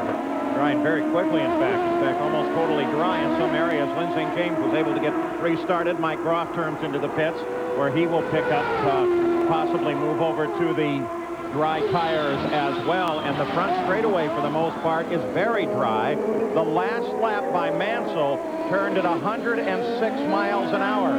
He was averaging laps only at 87 miles an hour prior to that. So this track is dry. And it is getting very fast and doing so quickly. And because of that, the front of the field is beginning to close up. Fittipaldi is the leader, followed by Paul Tracy, and then Nigel Mansell. The twin yellow flags at the starter stand tell the drivers, along with yellow flags standing at every corner, that they are going to full course yellow. That means that everyone slows down. The pace car will come out. And you can see that Mansell did get up to and pass Paul Tracy. Watch what happens here. This was just a couple of minutes ago. Tries to pass Batzer, almost gets off the road, waves his fist. Mario goes by, and Paul Tracy is now right up behind. Hiro Matsushita is sitting off the edge of the race course. So is Scott Brayton. That's the reason for the full course yellow. Now, what that's going to do is close up the front three cars, Fittipaldi, Mansell, and Paul Tracy. When Mario came by, that was just a move to try to get back on the lap. Here comes Paul Tracy into the pits. Jan Vikas waits for him. Paul Tracy is in his way to the pits. Right behind him, we had Allenser Jr., who also came in. He came in before to pick up fuel, and he didn't change tires. He was back 2 laps later to get the dry tires. Now Paul Tracy is one of the last people to come in. We talked about it was not really his fault. It was that he happened to come in first. He got out of sequence. Now Paul Tracy, like all the front runners, are out on slicks. Well, Paul Tracy comes out on dry tires as well, and with a full course yellow, the front of the field should close up, and we should have a spectacular finish here at Portland. Back at the Budweiser G.I. Joe's 200 at Portland International, look, the sun now shines in part of the race course, just as it did at the start of this race. We are under a full course caution while they get several disabled cars off of the running surface, and that should set up a tremendous sprint to the finish. 102 laps of scheduled distance. We are running on lap 93 right now. Just before the yellow came out, Nigel Mansell had cut Emerson Fittipaldi's lead drastically. In fact, he was at lap 90 sitting 31 seconds behind, and a lap later had cut that by 6 seconds to 25 seconds. So here is the order. Fittipaldi, Mansell, Paul Tracy, Bobby Rahal. 5th is Mario Andretti, then Allenser Jr., then Raul Boisel in 7th. 8th is Robbie Gordon, Mike Croft, Scott Goodyear is 10th. 11th, Ari Luyendyk, then Jimmy Vasser. Olivier Griard is 13th. Ross Bentley is 14th. Danny Sullivan is 15th. Hiro Matsushita, who was one of the disabled cars, is in 16th position in the scoring right now. So we still run under the full course yellow, and when they come back, it should be a run to the finish. Back at Portland International, still under yellow. The sun is shining down, and here's the way. We gave you the order of where they're lined up, but physically on the race course, there is Fittipaldi. You have to go 9 cars back to find Nigel Mansell, who is the 2nd place car, and then 2 more cars to find 3rd place Paul Tracy. But coming back to the green, Jan Vikas, you can really try to start your passing fairly early. You're right, Paul. It's not the same as the start at the beginning of the race. What you have, and it was spoken about this morning in the drivers' meeting, it's not the same. When the green flag flies, you can pass as many cars as you want. It has nothing to do with the start-finish line. So with 9 cars in between, what they'll do is they'll actually be on the radios with their crew that are right across from the green flag. As soon as they get that radio call, they'll be on the gas. Let's check in with Gary Gerald. Interesting that Paul was talking about the 9 cars between Fittipaldi and Mansell. The car that's right in front of Mansell's teammate Mario Andretti. There's been conversations here in both of the Newman Haas pits, I believe, regarding whether or not Mario would give way to Mansell. The radio, no comment whatsoever. I don't know if Mario, I don't think he wants to give away that spot. Yeah, what? I think the radio's broken here. I can't hear you. Come on now, Mario. Let's have a nice bit of gentleman's professional courtesy here. Move over and let the line be through. Come on, Mario. Don't give him anything.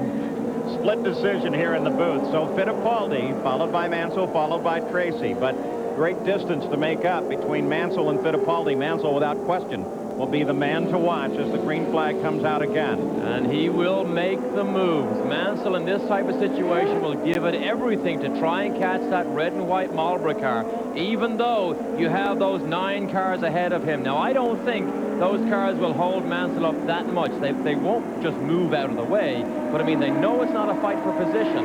And I think it's going to be incredible to watch Mansell here. Now, Jan mentioned it earlier. As soon as the flag goes green at the starter stand, if Mansell's back here on the back straight, he can start racing immediately and start passing. So the field now somewhat cumbersome, moves through the corner, varying braking speeds here.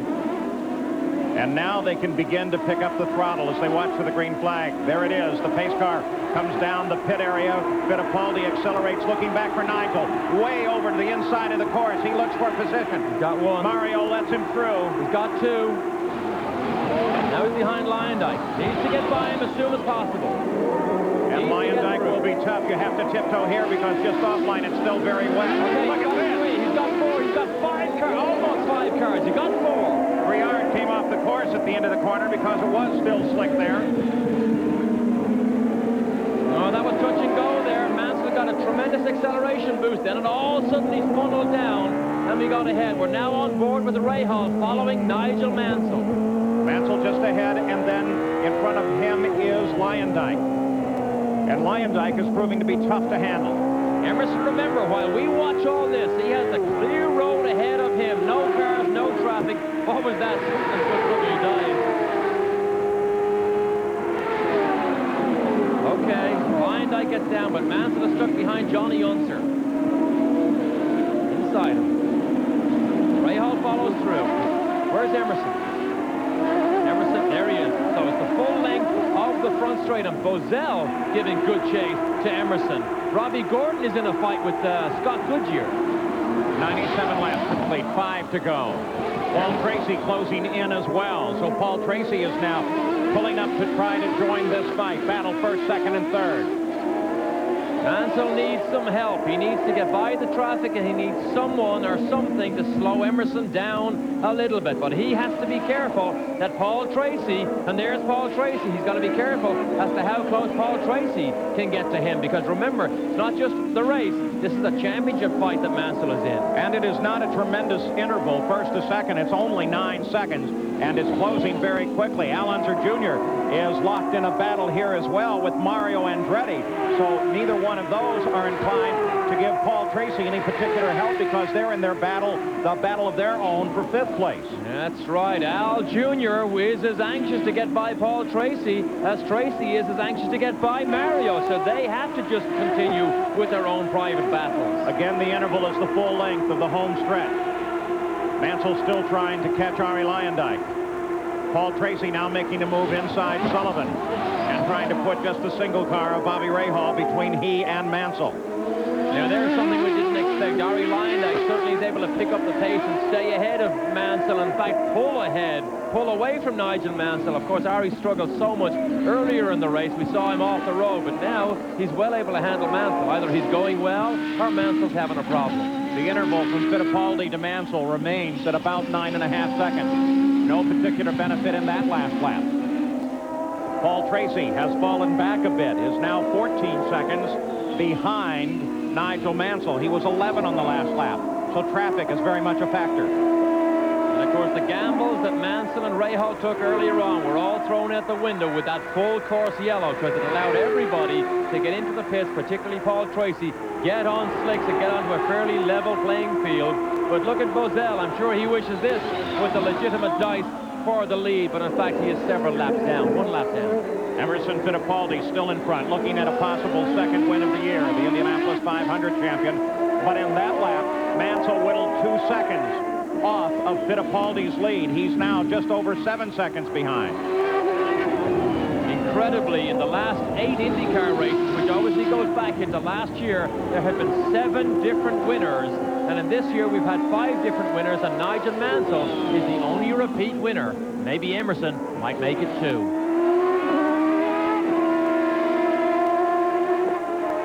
I don't think Boesel wants to pass Emerson, because remember, he would have to do a full lap. So unless he wants to show off and show that he is actually faster than the race leader, he'd actually have to do a full extra lap. But I mean, he looks very threatening there, doesn't he? It wouldn't be wise. He's sitting in 7th place. He is not being challenged by anyone for position at the time. The logical thing would be to wait station just behind Fittipaldi. There's Emerson. There's Mansell. Still cannot quite deal with line dive. But look at this. Here's the challenge. And now Mansell has it with just 2 laps to go. But the interval extends. No, it drops down now to 8 seconds. 8 seconds separate Mansell and Fittipaldi. 2 laps to go. But now Mansell has a clear run on him. He's too far behind, I think, though. He's on dry track, no traffic. Now he can give it a good run. We saw him get those rear wheels off onto the dirt. Oh, he gives it everything. Locking up those front wheels on the infield section, trying to catch Emerson. This is classic Mansell, giving it everything he possibly can to catch up. We mentioned it earlier. He's got to watch Tracy. Tracy is only, as you saw by that graphic there, just over 4 seconds behind Mansell. Mansell would have to close on Boesel and get around in order to battle with Fittipaldi. But here is where the trouble could come from.